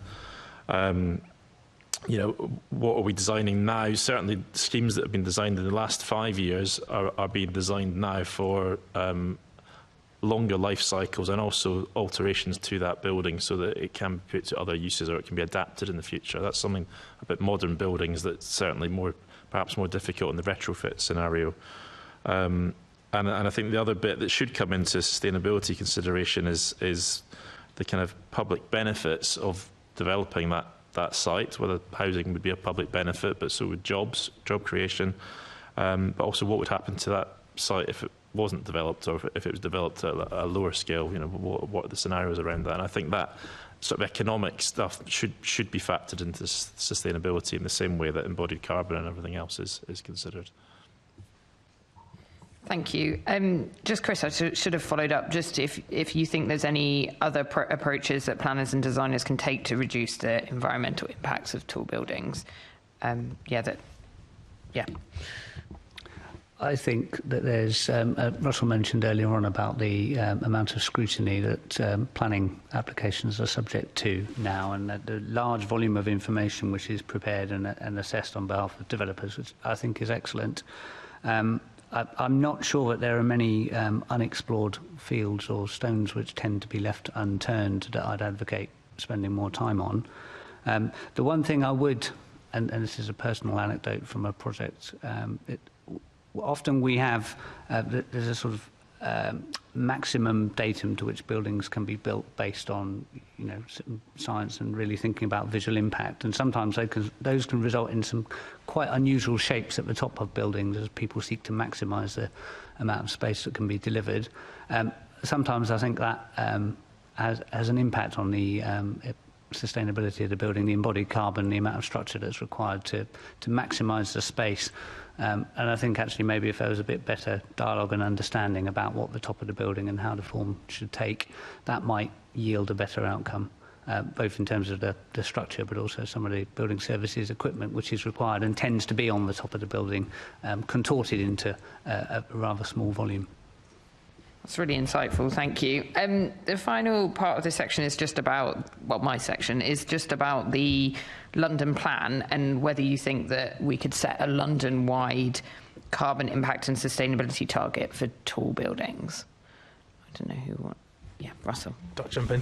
Yeah, well, something I was going to mention before, actually, I think, already there is a target for...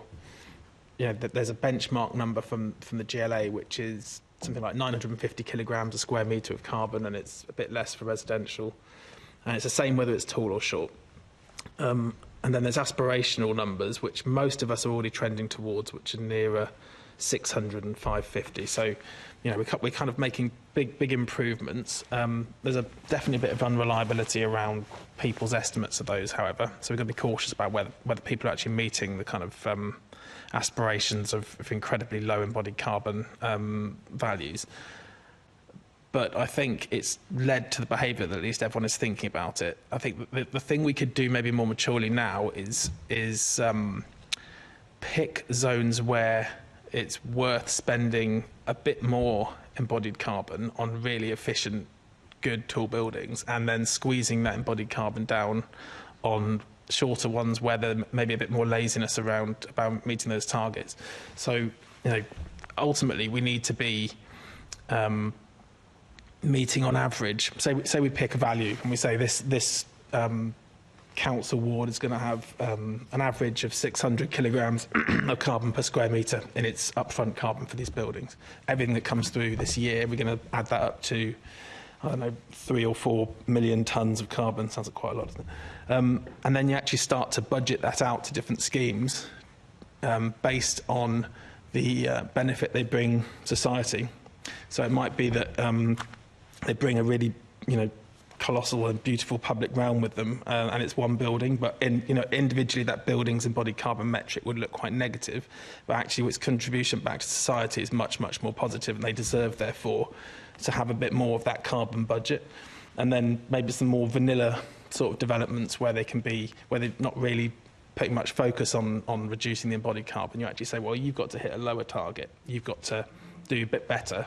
And it's all, you're budgeted, therefore, a bit less embodied carbon in your design. And I think it'd be interesting to see how that could be done at planning stage, actually start to make it a bit more fluid, but a bit more pressure, and maybe if it comes with other benefits, let it off on other schemes. But. Thinking about that as a London plan level or a borough? Well, I think both. I think unfortunately, it's the same atmosphere that is impacted by all this. And I think if it can be done at a London level, brilliant. You pick zones, and it might be you pick somewhere like Croydon that with lots of tall buildings but needs more redevelopment. And you say, well, you get a bit more. And you pick somewhere low rise, somewhere like Chelsea, and you say, well, if you're building any developments, you've got to hit even better values now. Or you could do it on a much more local level. Yeah. I think I'd have to think a lot more about that, because anything to do with sending carbon round terrifies me, and I think we should be aiming for it. Yeah. I think the issue is, one thing that concerns me is that it's right that we're all focusing on low embodied carbon design, but the problem is I'm worried it leads to some actually unhelpful behaviours. Ultimately, what matters is how much carbon and associated gases, carbon dioxide, are released into the atmosphere. It doesn't matter what your number was on your project or where it is in the world. It's the same atmosphere. What matters is how much was it. And if you're telling yourself that this project has done really well, it's hit a really low number, it's used the most recycled steel we could get hold of, or we've replaced cement. The big thing is cement replacement. We've replaced it with this byproduct from the steel industry, of which is a limited amount. Aren't we doing really well? And then you're starving other projects from being able to do the same thing. So potentially what they're doing is making things worse while you're telling yourself you're making things better. And that applies both regionally, nationally, and globally. If we are using the limited supply of scrap steel stock for recycled steel in Europe, that means there's none left in India, and the same for cement replacements. We ship them over here, then the same from India. So I think it's the right thing to do for everyone to be trying to reduce things, but there has to be a bit more global thinking in terms of making a meaningful difference. That's what I was going to say. I think it comes with all those other policies, doesn't it? You can't just change one section. You need to look at it as the whole, and our better understanding of that kind of whole life and whole global impact. I'm aware of time, so I'm just going to see if anyone else wanted to come in just on this London-wide carbon impact. I think all I could really add to that is support Russell's points and commend what I'd term systems thinking. So rather than just chasing benchmarks, which is a useful way of starting, and we have a lot more information now as a result of the new science around whole life carbon and embodied carbon assessments, and we're using that to design better buildings and using carbon as a decision-making tool in a way that we used to just do with cost. And I think that's transformational from a professional designer perspective. But really thinking about, well, where is this stuff coming from and what can we do with the limited amount of it, I think is really important. So I'd urge exploring his thinking a bit more. Great, thank you. Perhaps just quickly, City of London, Westminster kind of led the charge on sort of policy setting at a local level for a lot of this sort of carbon usage and achieving zero carbon. Other authorities would likely follow suit. From a planner's perspective, it's helpful to have some consistency, so maybe policies that are set at London plan level are helpful. But having said that, similar to the points that Russell was making earlier, development in the city or Westminster, often commercial or prime residential development, may be able to shoulder some of the costs that in an outer London borough you wouldn't get anywhere near that. And if the same sort of equations were used in outer London, you probably wouldn't see development happening. So where there's a regeneration perspective or a public benefit argument, and that's become quite an argument in Westminster between the authority and some stakeholders who are sort of lobbying on that policy, the public benefit that may outweigh some of the carbon equation, it needs to be factored in. I think that would be an even more difficult conversation to have, certainly in some outer London, perhaps lower value areas where development is going to cost a lot to deliver. Yeah, I think with all of this, it would have to be really worked through, because obviously I'm going to take the view that any carbon cost is a human cost. So I think it's, who is making that decision and then just making sure, we're not leaving loopholes. But thank you. Thank you, and I'm sorry, Assembly Member Baker, we're now over time, so if you could ask your question really briefly, and if we could get some brief responses, I'd very much appreciate it. Thank you. Thanks. So yes, my question is initially to Russell, but if anyone else wants to contribute, it's about, you've previously commented that you believe the most sustainable way to plan a city is to build dense developments around existing infrastructure. Obviously, we've actually had quite a sort of nuanced discussion about all sorts of pluses and minuses about that. Would you like to say anything further about that? Do you stick to that, or, you know, can you see any downsides to that? Of course, there's pros and cons, but to me, it makes perfect sense that if you're going to build in height, if you can build intensity, it's the place to do it. Is at the point of access to infrastructure. You know, if we can minimise, we are going to have to expand infrastructure all the time, but what we don't want to have to do is create multiple new underground railways that could have been avoided by building densely at the point of access to one. I guess it's that thinking. I know that the Elizabeth line is very, very well used, so maybe there's not as much capacity on there as I'm suggesting. But you know, I think that's the thinking. You've got infrastructure already there. There's a huge embodied carbon and financial cost sunk into that already, and it makes sense to take advantage of it as much as you can. Yeah, I'm just assuming. I mean, maybe the statement, because I've had a look at the reference, and obviously it's.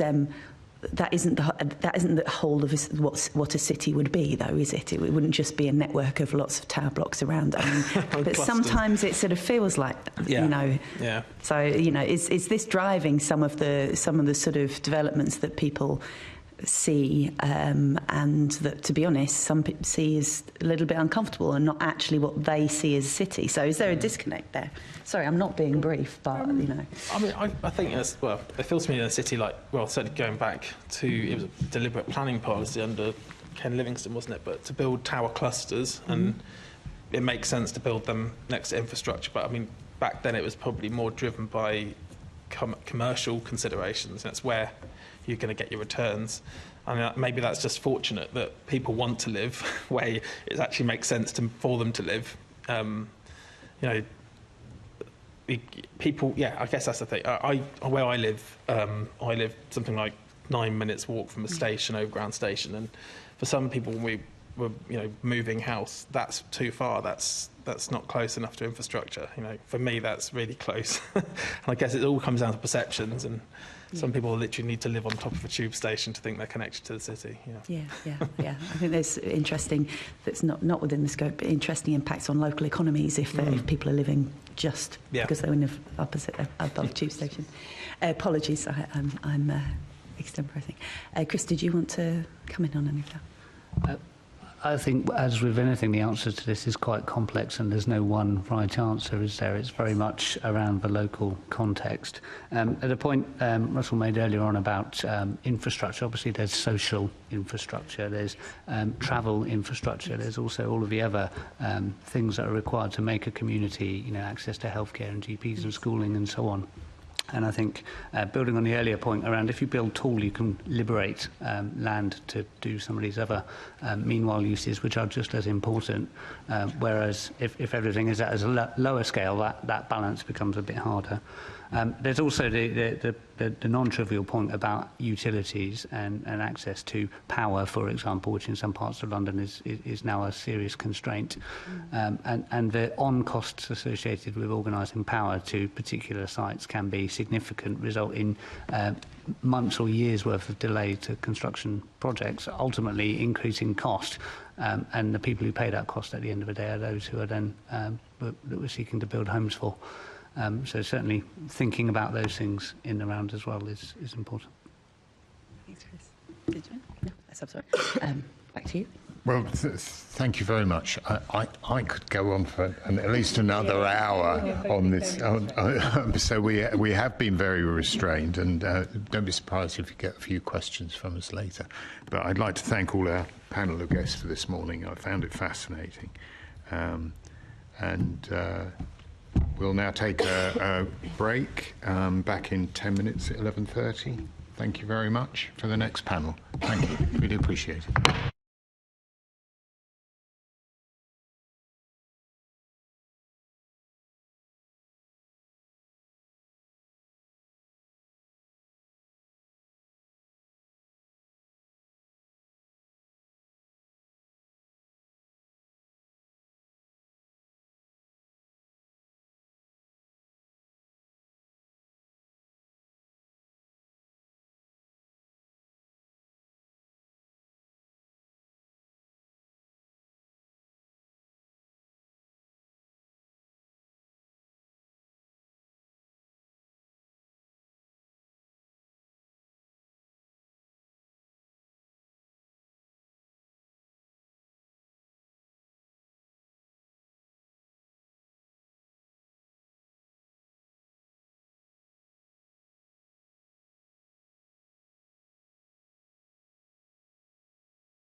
Welcome back to the London Assembly's Planning and Regeneration Committee, a committee to be commended in getting through so many questions in that first piece, and I don't think there was ground that we didn't really cover. We now continue our discussion on planning and tall buildings, and I would like to welcome our second panel of guests. Kath Scanlon is the Distinguished Policy Fellow and Deputy Director at the LSE in London, and Pat Turnbull is the Regional Delegate of the London Tenants Federation. I'm going to start with the first question, and if it's to you, Ms. Scanlon. What do we know about the demographics of people living in tall buildings in London, and how has this changed over the past 10 to 15 years? It's not straightforward to understand who's living in tall buildings in London, because tall buildings are not themselves census enumeration units, so it's looking at the census, it's almost impossible to pick out tall building only areas and analyze who's living in them. So that means that we have to go on surveys and other kinds of information. I've done some work myself surveying residents of tall and high density buildings, and some of my discussion is going to kind of conflate the two a little bit, although I realize they're not the same thing, but it's the kind of data that we have. And the only people who definitely know who is living in the tall buildings are the managers of the buildings, but they are not, they don't publish that information, and when we've asked, we haven't been able to get specifics, but they would be able to tell you pretty precisely who's living in their buildings, and the build-to-rent operators know who's living in their buildings, obviously, and social landlords who own tall buildings. Having said all of that, our research suggests that in the recently built tall buildings in London, so what's been built in the last sort of 12 to 15 years, the residents tend to be younger than the average household. A much lower percentage have children. Some do have children, but it's far fewer than in the London population as a whole. And the households are so small, or more often single people or two-person households. Even where the tall buildings have so-called family-sized units, so 3 bedrooms or more, they're more often occupied by single people sharing or multi-adult households rather than families with children. And the exceptions to those general observations are for social and affordable housing. They are more likely to have families with children living in tall buildings. And do you see a change in the past 10 to 15 years, or is that difficult to assess? It's hard to tell because this kind of survey is not done regularly, so you can't really track it longitudinally. The previous generation of tall buildings that were built in the 60s and 70s were mainly council-owned towers that exclusively housed social tenants, and they did house a lot of families, although later in their existence, they became regarded as not suitable places for families with children above certain stories. I mean, some authorities wouldn't assign families above the 4th floor, for example, but that was a very different kind of building than what we're building now. So it has definitely changed since that time, but like for like, it's hard. I wouldn't expect that there would have been a huge amount of change in the kind of modern stock of tall buildings, but I couldn't say for sure. Thank you. I'm going to now move on to Assembly Member Ahmed to ask the next question. Sorry, could I say something about this question? Of course you can. Of course you can. Sorry. Well, I want to contrast two types of tall buildings, basically, and I'm going back a bit further than 10 or 15 years. And I'm going back to the council blocks that were built around about the 1970s, many of which have now been demolished. So, for example, in the Comprehensive Estates Initiative, 5 Hackney estates were regenerated. And in the process of this and other regenerations in Hackney, between 1985 and 2002, Hackney demolished 17 tower blocks, which is more than any other authority in Europe. Because the message at the time was more low-rise buildings in street patterns, and that's indeed the way that the estate I live on, which had 2 tower blocks which were demolished along with all the other housing, that's how it was rebuilt. That meant there was actually a large loss of council housing, and as well, a lot of the rebuilt homes were transferred to housing associations, so there was a loss of public housing as well as a loss of social rented homes. So what we're talking about, in contrast, is the rapid growth of residential private market tower blocks in the past 20 years in London, which are beyond the pocket of the people who need council housing, which is the great majority of people who are without housing at the moment. And that actually includes blocks built by councils like Hackney, where a former council leader once said, "We're not building these penthouses for nothing." And so the difference really between the two types of tower blocks is the ones I mentioned at first was public housing built with public funding, with secure tenures and reasonable rents. And the second group is private market housing, which, as actually the speakers early on made quite clear, is largely being built to make profits for developers, builders and investors. And the Competition Market Authority study of February 2024 found that 60% of what was being built in 2021 to 22 was actually speculatively built. And I want to just finish off with an example of what's being built at the moment.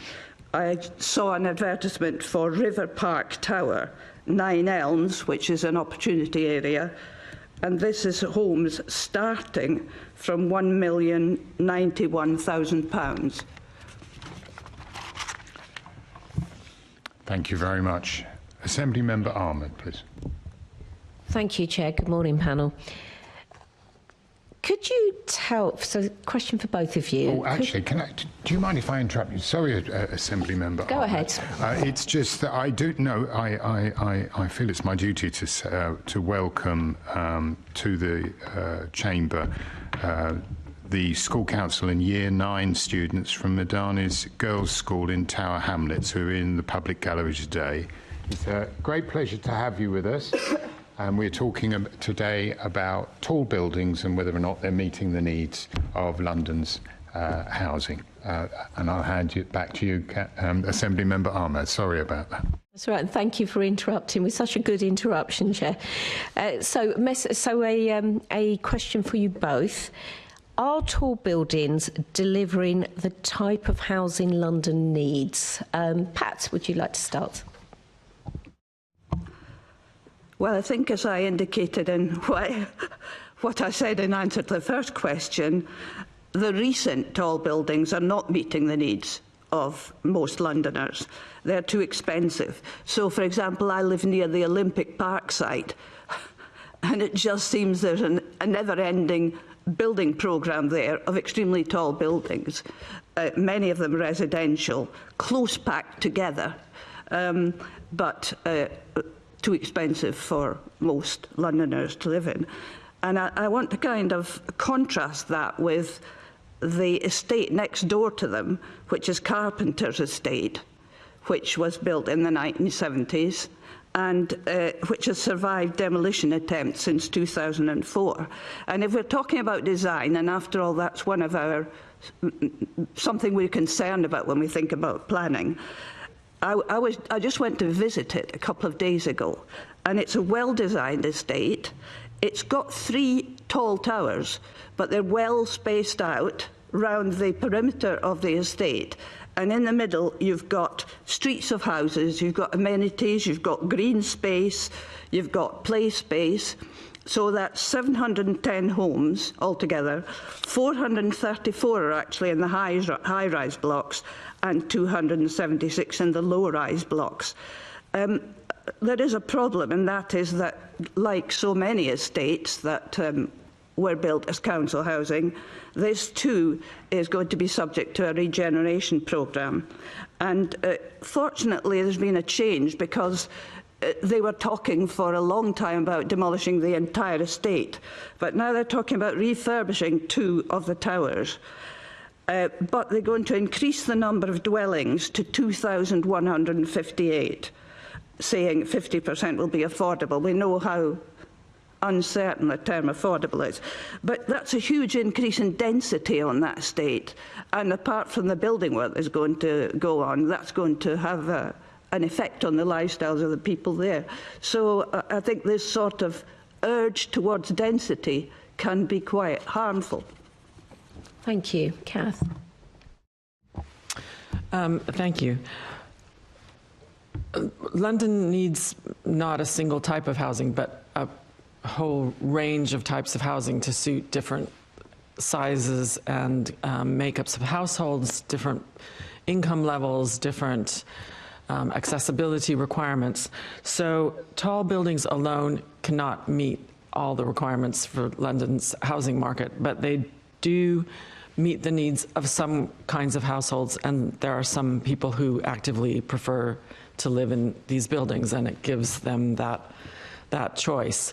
I think where the challenge is trying to determine what are the kinds of households who would prefer to live in these buildings and are suited to them, and who needs other kinds of housing. And then the question is, are the households living in the kinds of housing that suit them best, or are there people living in tall buildings who would rather not be living there, but are living there because they have no other choice, and the market is just not working for them? So it's meeting some needs. They certainly don't meet all needs, and the surveys that we've done of people who do live in tall buildings suggest that the people who live in them, especially in the market units, so who have made an affirmative choice to live in them, they chose to live in these buildings because they prefer them for reasons of accessibility. They like the views, they're modern, and they don't have a lot of maintenance, at least in the early years. But a lot of people told us that they suited them at this stage in their life cycle, but when they had a family, when they had children, they would rather live in a house. Thank you. Again, my question is for both of you. Could you tell us how communities perceive tall buildings in their local areas? And within that answer, could you also say how you think, how successful boroughs are with engaging with those communities in the development of those tall buildings? And Kath, if we start with you. Well, as some of the speakers in this morning's panel indicated, I think in a lot of cases it comes as a surprise to communities that a tall building is going to be introduced in their area, even if it has been part of the planning framework for a long time, because most people who are not kind of insiders in the planning and development process don't spend their time reading local development plans. So even though it's all proceeding according to the requirements of the law and the regulations, it comes as a surprise to local people oftentimes. And I would say generally, if we're talking about a built-up residential area, the reaction is often opposition. There are concerns about overlooking, about shading, about wind, about the impact on parking, even though tall buildings now are generally built without any dedicated parking provision in basements and so on that used to be common. They're now often built without parking. That doesn't mean that people in them don't own cars, so there can be an effect on neighboring parking. On infrastructure, GP surgeries, school places, access to transport.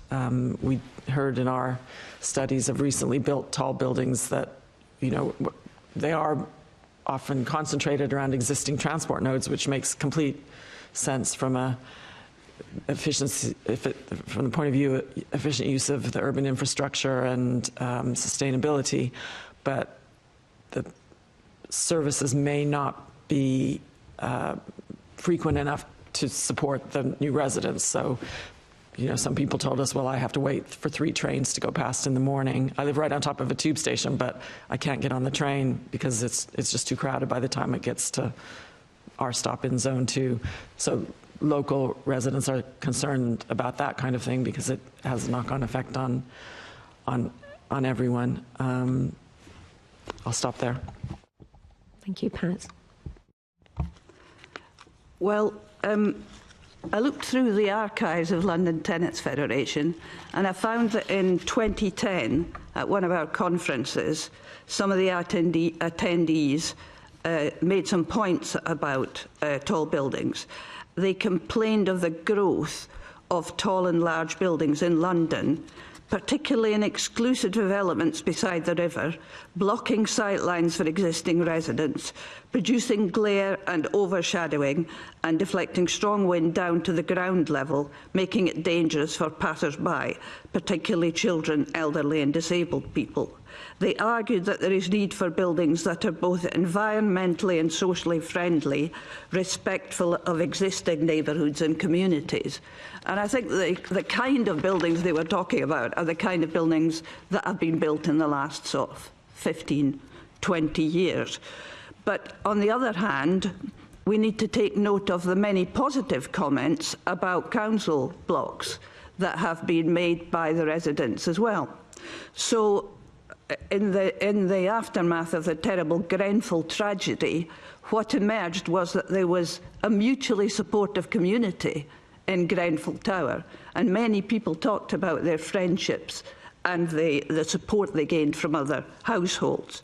So to me, it depends a lot on the stability of the community. So if you've got council secure tenancies, they are stable. But private landlord tenancies are not stable. So you've got an ever-shifting community inside these sort of private blocks. And it depends too on the maintenance and upkeep of the building, and that depends a great deal on finance. So I would say that the government needs to consider this matter and to inject more funding for the upkeep of social rented housing. So, for example, if you've got a lift breakdown, and these are quite frequent in some blocks, that can isolate people who are not even able to go out. By the way, that doesn't just depend on whether you're in a tower block or not. On an estate round the corner that's only 6 stories high, the lifts haven't been working for months, and there's a particular person in a wheelchair that simply can't get out. So upkeep is a very, very fundamental question when it comes to tower blocks and indeed all housing. But I just want to draw attention, and talking about positive views of tower blocks. I was referring earlier on to the Comprehensive Estates Initiative in the 1990s in Hackney. Well, 7 tower blocks were blown down on the Trowbridge estate. And in the report that I read, it said this was highly contested. So there were a lot of people who disagreed with the demolition of those tower blocks. And the issue of engagement with local authorities, did you want to say something about that? Engagement with local authorities? Or local authorities engaging with local communities around tall buildings. I have got something to say. I thought you might. Let me just find the right... is that the next question? So yeah, I mean, I asked if you could incorporate it in your answer, but, you know, however it comes, Pat, we're happy to hear. I think the question of upkeep is the big question here. And I have already mentioned that, and that has got a lot to do with finance. And we know that for the last 40 years, actually, social rented housing has been a very low priority when it comes to government finance, and it's actually been neglected, and this has led to many of the problems. So I think this is now a priority, especially with the housing crisis we have now. The government can't avoid dealing with this difficulty. We all know that councils all over London are approaching bankruptcy simply from paying for temporary accommodation. So that's a very important issue. Right, thank you. And Kath, did you want to add anything more to that about the engagement? I'll just say something very briefly about the engagement with local communities by local authorities. Tall buildings, like any other big development, bring planning gain in the form of often affordable housing requirements and SIL that can go to addressing all kinds of needs in the local areas. But it's the people most directly affected by the construction of a new building. You could kind of model the effects, I guess, as you go out in distance terms from the building, from the next door neighbors to the people who live, a mile away or so. That the distribution of the planning gain does not reflect the distribution of the disruption or the effects of the building, and that's not the fault of the local authorities. That's how the system is designed. But if the benefits were to accrue to more directly to the people who are most affected by the building, it might make developments like that more acceptable. But it's probably not something in local authorities' power to change those systems as a whole. Thank you both. Thank you, Chair. Thank you. I've got a note to myself that Assemblymember Garbutt wanted to come in. Are you all right? Assemblymember McCartney, please. Thank you. This is to both of you, and I'll start with you, Kath, if I can. Is that the GLA Planning for London programme has done some stakeholder engagement sessions, and perhaps unsurprisingly, people that have attended them have said they prefer mid-rise rather than tall buildings. Could you just explain to us, what do you understand by, I suppose, what is mid-rise and what is tall? We had that different definitions from the earlier planning. And is that something that you think the London plan should be more prescriptive about the need for mid-rise as opposed to tall? And I was going to actually... I was hoping that could be clarified, because I think I came in a little bit late, so I missed the discussion about definitions, because I know that NLA Tall Building Survey uses one definition, and there are lots of different definitions of tall buildings. I would say, for my own research, I would call a mid-rise building, say, between 5 and 10 stories. A 10-story building used to be a tall building in the London context, but it definitely no longer is.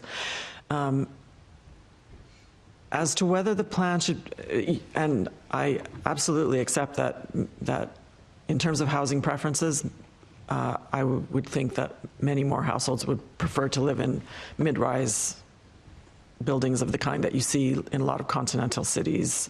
Paris and Copenhagen and Berlin have lots of mid-rise multi-occupancy or multi-family blocks than in tall buildings.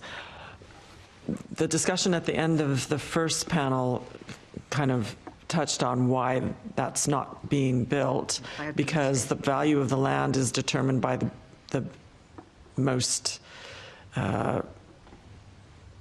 revenue-generating use that you can build on that land, and a dense building, a tall building, will generate more income than a mid-rise building. So if you're allowed to build a tall building, that's what's going to drive the price of the land, and you won't get mid-rise blocks as a matter of course. Yeah, thank you. Pat, do you have anything to add to that? Yeah, well, we were very critical when the examination public of the current London plan was being discussed. We were very critical of the emphasis on intensification and densification, which is very strongly emphasised in the London plan. And I think it's bound to lead to what has actually happened in the past 20 years. I also think that a mid-rise policy is not going to be achieved if London is presented with an impossible building target like 80,000 homes a year. So all these things are militating against it. I think also we need to have a thorough examination of the opportunity areas. And we've been asking for this for a number of years now, that before more opportunity areas are added to the numbers, the effects of the current opportunity areas on existing communities need to be examined and assessed, because now we've got 47 opportunity areas, and in fact in the discussion this morning it was made quite clear that many of these very tall buildings are in the opportunity areas, which is not surprising because they're a kind of free-for-all, really, if I can put it as sort of vaguely as that. The other thing that happened with the last London plan is the density matrix was done away with. Now, people were arguing that there were problems with the density matrix, but it didn't necessarily mean that they wanted to see the density matrix completely abolished.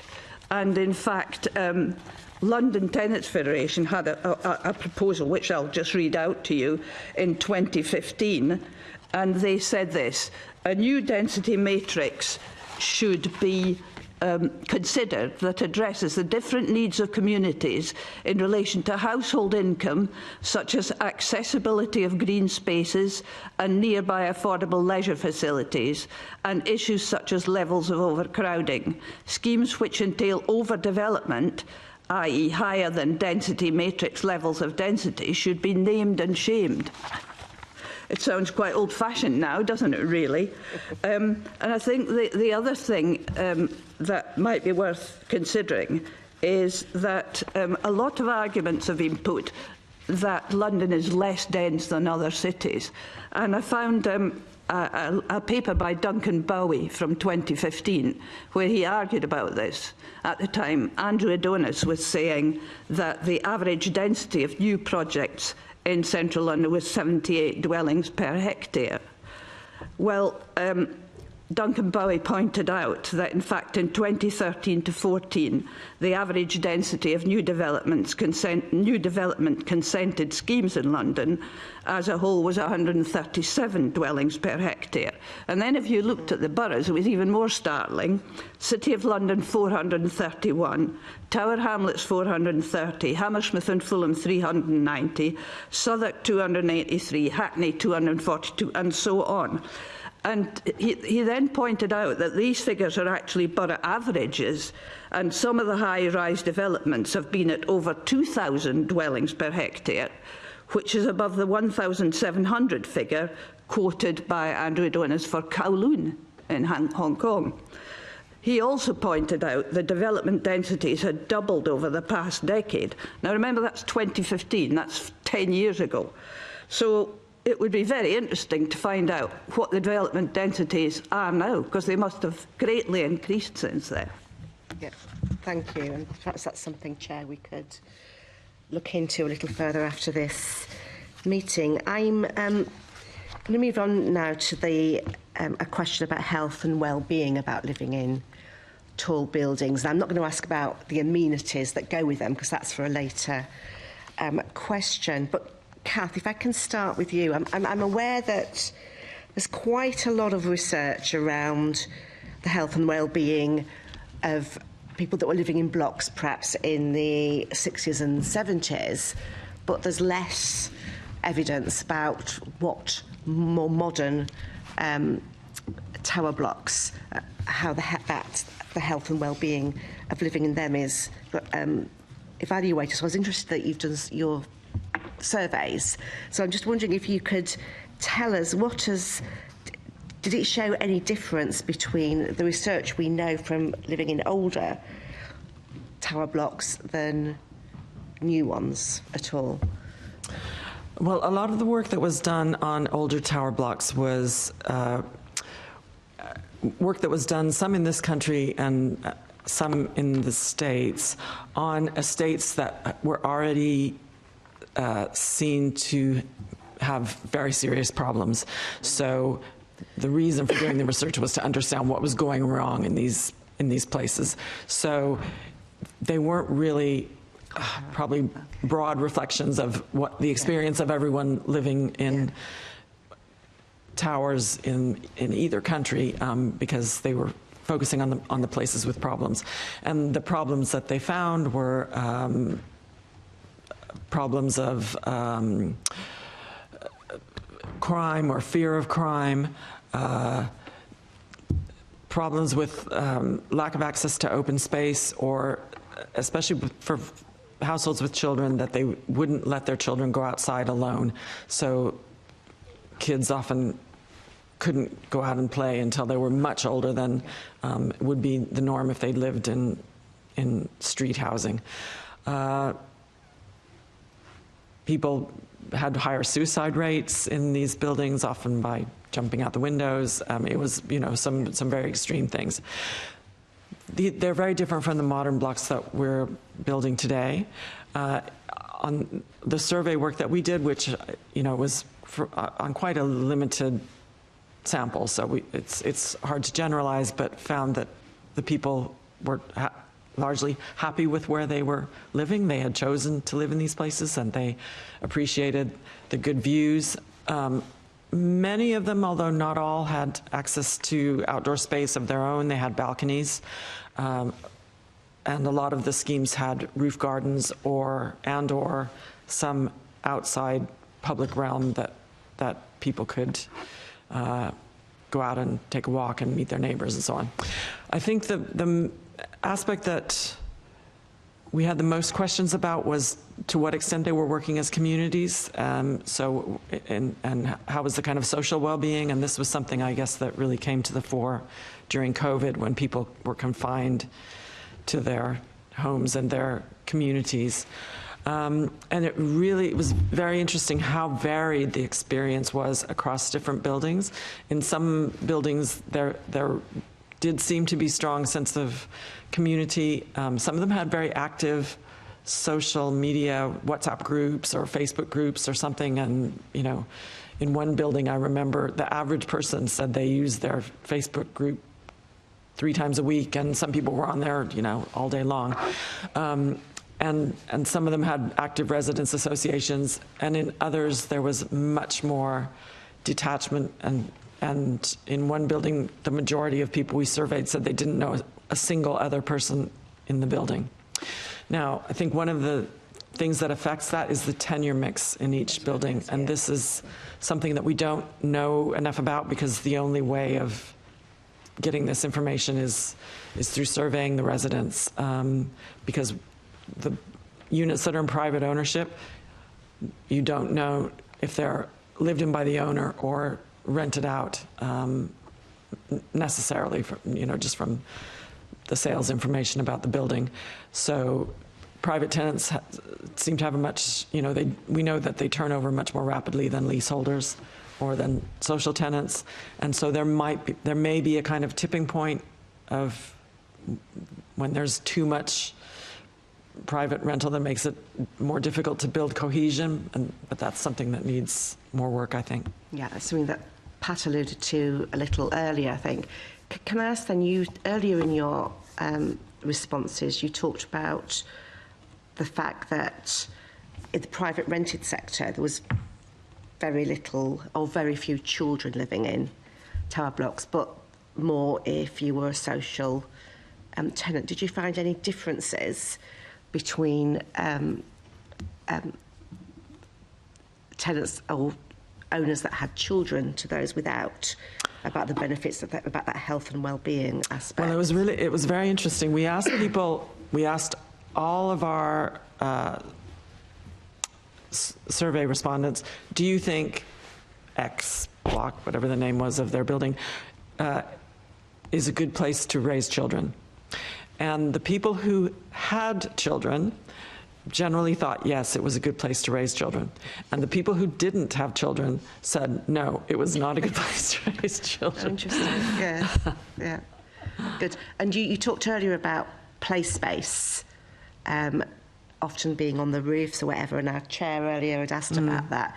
Did you find any findings from that about whether play space in Yeah, the towers that are part of big master plan schemes that incorporate open space and play areas and so on seem to be, not just for children, but generally in terms of the satisfaction of the people who live in them, they seem to be more successful than isolated towers that just stand on their own, and fill the entire site that they occupy, and there's no space for any play area. So some of them do, as you say, have play spaces on the roof. It's not very satisfactory. And again, a lot of parents wouldn't allow their children to go to the roof unsupervised. And they can be very windy and exposed and so on. But many of these new developments do have nice play spaces. They are more common in the big master plan developments. And I would say in those developments, if there is a tower, that's not where most of the children are probably living. They're probably living in the lower rise elements of the block. But of course, if they do live in the tower, they can use that shared play space. Thank you. The other question I wanted to ask is, in the 60s and 70s, I think, publicly owned properties generally had very generous room sizes. And I'm just wondering how that compares to the modern blocks that are being built, and if that has a bearing as well on that health and well-being aspect. Yes, that was one of the aspects that the parents living in these blocks did mention as something that was a problem, was that there was very limited storage for the kinds of things that parents of small children need to have in the house, pushchairs and cots and just all the accoutrements of childhood. There wasn't anywhere to put them. And second, that the layout of the flats themselves is very inflexible, and that's just a characteristic of high density construction generally, as compared to the Victorian houses that make up a lot of our housing stock, where you can knock through a wall or build an extension or reconfigure the space as your family needs change. That's almost impossible to do in the kind of tall buildings that we're currently building. That's not to say that it couldn't be possible to build buildings that can be reconfigured. I've seen some interesting examples in Europe, but it's not the kind of thing that we're building now. So we had some interesting responses from some people who didn't have children but were hoping to make a family, who said, I actually really love living here, I like the location, I like the community, but the flat I'm in is too small, and I could only have a family here if I could buy a bigger flat, and the step up in price from a 2-bed to a 3-bed is enormous. We could never afford it, so we'd have to move. Thank you. Now, Pat, I've asked a range of questions, but particularly around the health and well-being of living in tall buildings. Is there anything you want to add? Well, first of all, I'd just like to echo the point you made about generous room sizes, storage and so on, because in the concrete maisonette that we lived in that was knocked down, apart from one small bedroom, all the rest of the rooms were really spacious. Not only that, but they were very light because they had windows all down the sides. And I remember when they were knocked down, and one of my neighbours moved into her house, she said how dark it was because we'd been used to all this light, So these things are often not considered when these things are being talked about. But I'm very interested in what Kath's been saying about these big towers now. and particularly about the fact that it's very hard to find out a lot of information. Because that's a problem for us, isn't it? We need to know more about what the experience of living in these towers is actually like, and we need to talk about it and tell people, because that's a very important element of whether they should have ever been built in the first place. It seems to me that the point Kath just made, where people are saying we can't get a bigger flat because we simply can't afford the price of it, must be a very common problem. So people, and of course that's true of shared ownership as well, isn't it? So that people are stuck in flats that are too small for their growing families. I mean, you know, I don't want to again hark back, but in 1982 we were rehoused from a 2-bedroom to a 3-bedroom council flat, and you simply can't, even the council tenants can't do that now, let alone the people who are having to pay private rental or the cost of a home.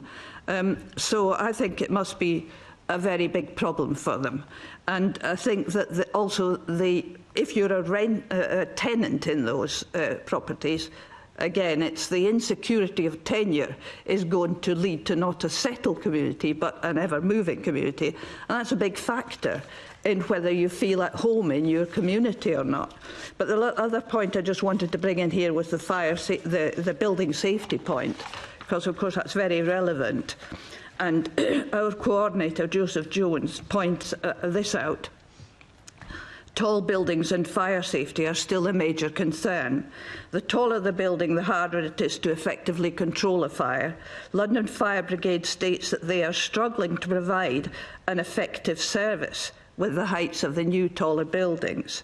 And also, the Building Safety Act 2022 is still inadequate if things go wrong and require financial redress. So that's something else that the Assembly Committee may want to look into more. Thank you. Thank you, Chair. Could I make one small follow-up point? In terms of what people's, the problems that they saw living in these buildings and the concerns that they had, and we didn't specify, we didn't give them a list. They were able to mention anything. And one thing that came up repeatedly was something that was mentioned in the previous panel session, leaseholders saying that the service charges were high, were going up in ways they hadn't anticipated, and that they felt they had no control over them and no insight into how the money was being spent. Yeah. Okay. Thank you. I think as representatives, we often get residents telling us that as well. Thank you. Thank you very much. That thing about not knowing at the moment introduces us to the next question from Assembly Member Garber. Yeah, thank you.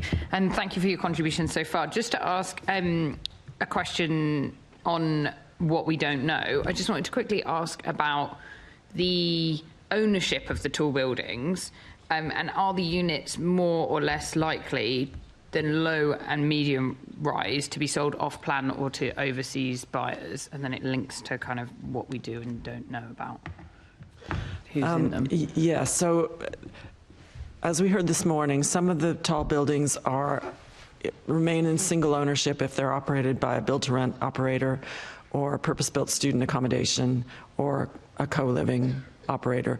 That's not to say that they are permanently going to be owned and managed that way, because it's possible that in future, especially the build-to-rent blocks, because the units are normal dwelling size, could be sold off individually as owner-occupied flats. But so those buildings are in single ownership. But most of what's being built at the moment is being built by private developers who sell the market units to individual purchasers, and then the affordable housing is normally bought by a housing association.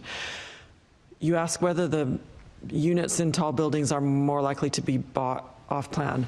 Yes, in tall buildings and other high-density developments that have to be all finished at once, so you can't really build a tall building in stages. The whole thing has to be completed at the same time. So banks will only lend after a certain number of the units have been pre-sold to give them security for their loan.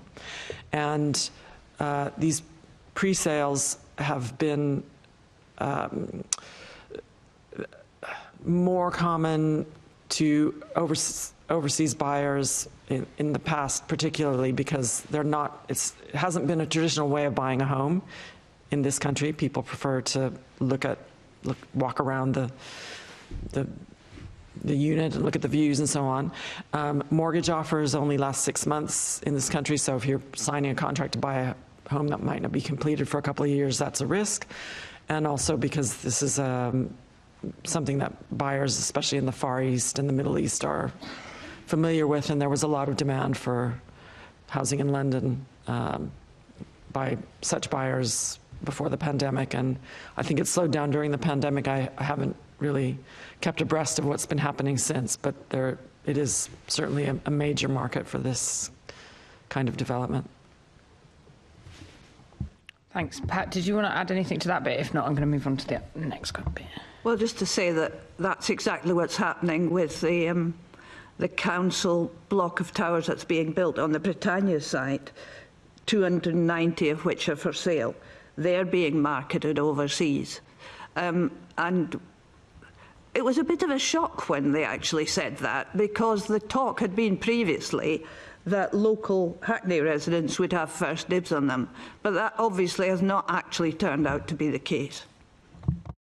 It's a really good point. And then, so I guess this links back to what you started off by saying, Kath, about how hard it is to get information because we don't know who owns the building. So my question was about what are the main barriers to understanding the experiences and what more the GLA and boroughs could do to better understand experiences. So I'll start with you. Well, I think one of the tools that could be used is to encourage or require post-occupancy evaluations of big new schemes, including towers.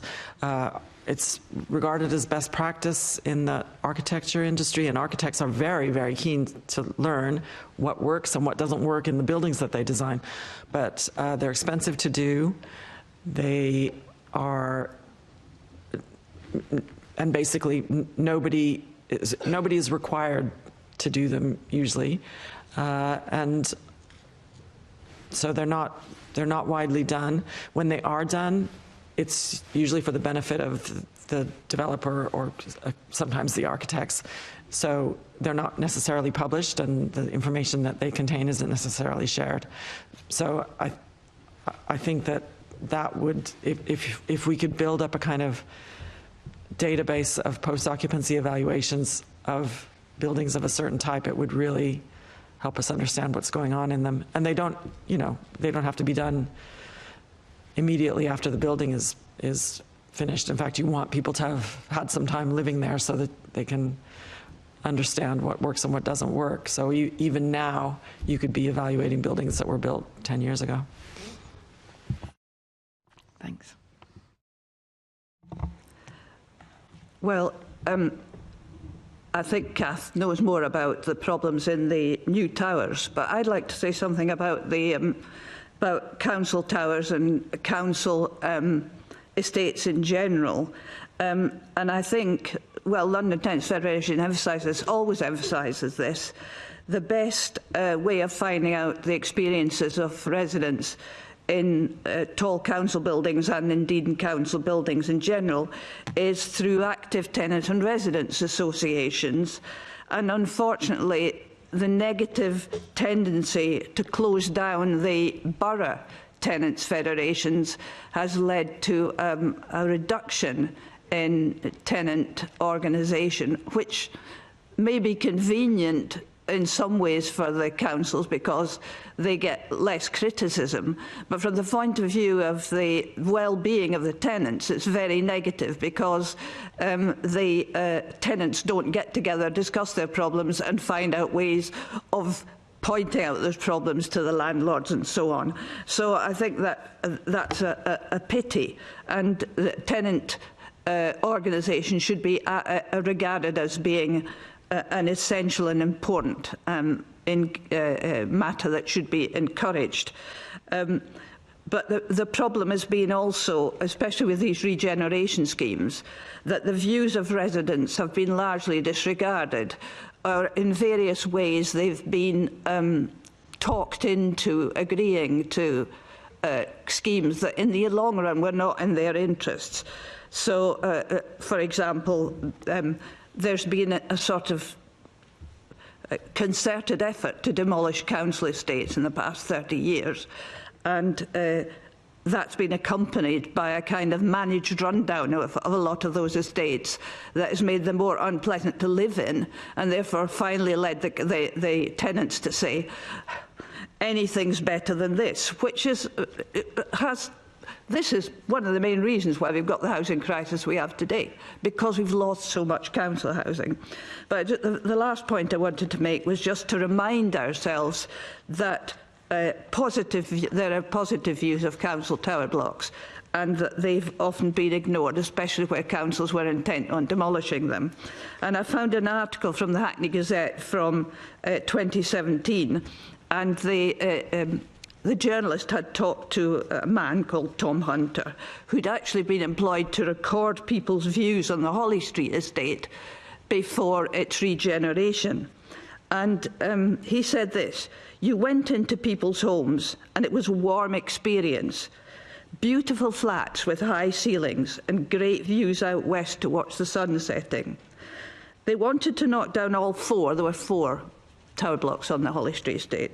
But the old age pensioners were very vocal and said, we want to live in the tower blocks. We like the views.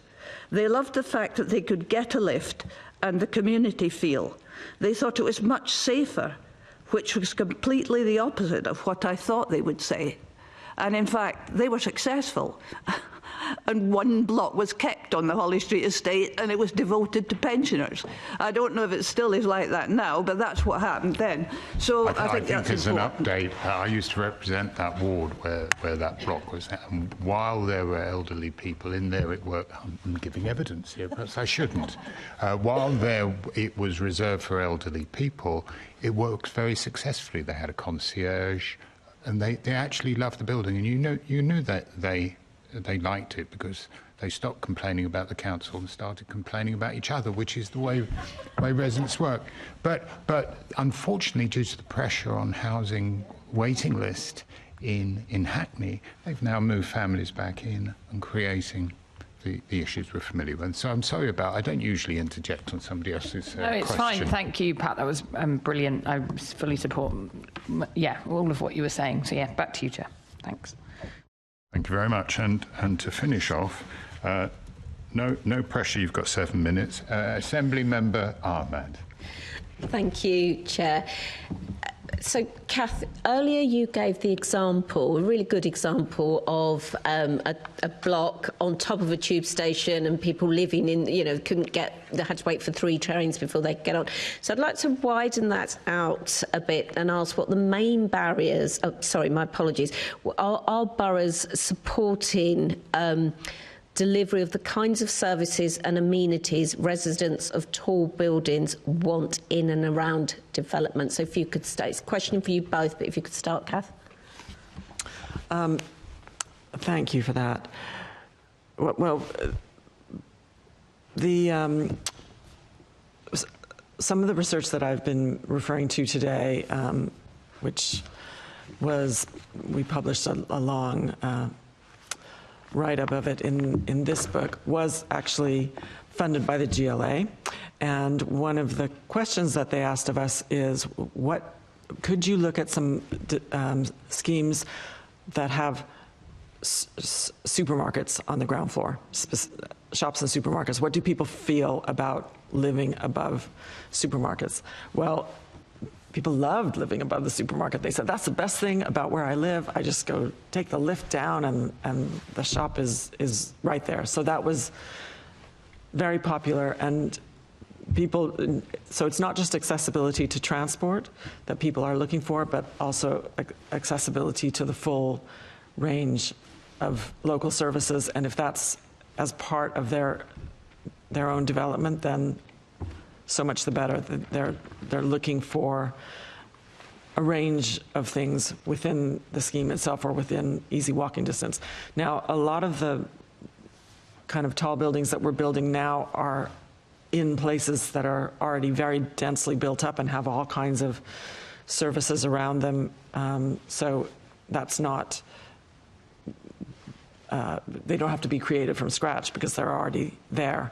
Where the challenge is greater is in big regen schemes where there isn't a town center already. The scheme itself is going to create one, and how you get a kind of critical mass that is going to support these new businesses and schools and so on when the population begins moving in. That's something that's difficult to crack, and it's local authorities are aware of the need to provide for mixed facilities for mixed communities, but I'm aware of cases where actually the developers want to have this kind of vibrant streetscape in their schemes, and they have to subsidize the rents of the commercial occupants for a long time before there's enough customer base built up from the people who live there to keep the businesses alive. I can imagine there might be similar issues around school places and so on. It's not something I've looked at in detail, though. But there is a question of phasing, because people expect the services to be there when they move in, but there has to be a customer base to sustain the commercial operations, particularly. Thank you, Pat.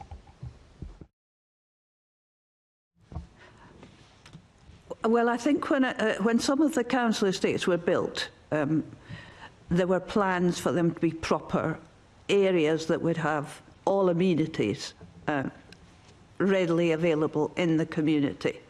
But some of those things actually fell by the wayside, and that contributed to the problems of some of the estates that were built, that the actual amenities were not included because they became regarded as extraneous or too expensive. So I think, if we're talking about an ideal community, there should be security of tenure for a start. There should be affordability of the rent, but there should also be all those facilities that are needed for a successful lifestyle included in them. And that costs money. And in a way, as a country, we have to decide what's important to us. Is that more important than other things, or isn't it? And we're going to spend the money on it. Thank you. Could I ask you both, should the London plan be more specific about access to local outdoor spaces?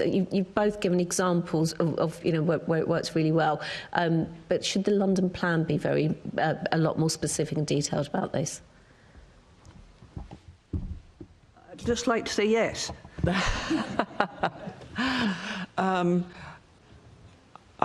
I have to say I'm not familiar with the current language of the plan, so on that point, I think it's something that should be dealt with in the plan, yes. Thank you very much. Chair, I think the final question has been answered at various points, so I've finished. Thank you very much. Thank you both. Are there any... Just to sum up, because we've got about a minute left. Yes. Just to sum up, are there any particular social problems that you can that tall buildings have that low-rise buildings don't have? Just as Ms. Scanlon. I would say there's more of a danger of isolation in tall buildings. If you ask people how many people they know, it tends to be fewer, and often people only know people who live on the same floor. And in some tall buildings now, the key fob only allows you access to your own floor.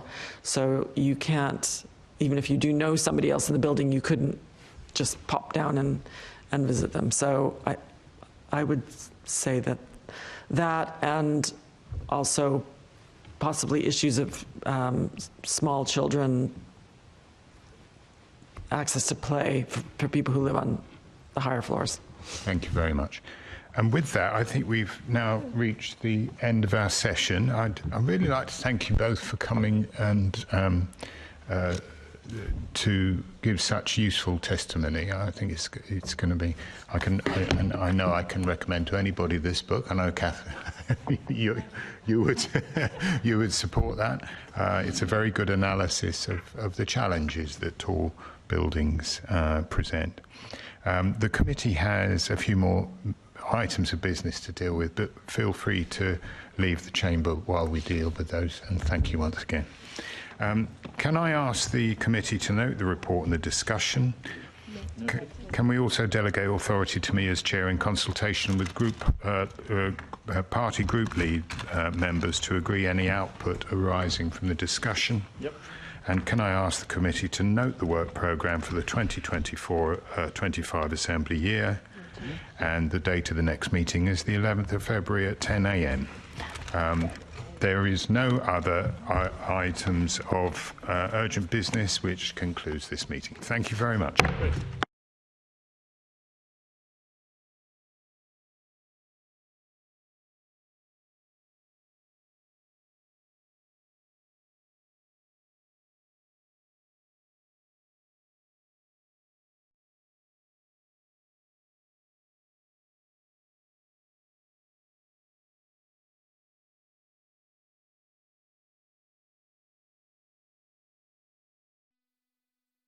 This is the broadcast from City Hall, the home of the Greater London Authority. Please stand by.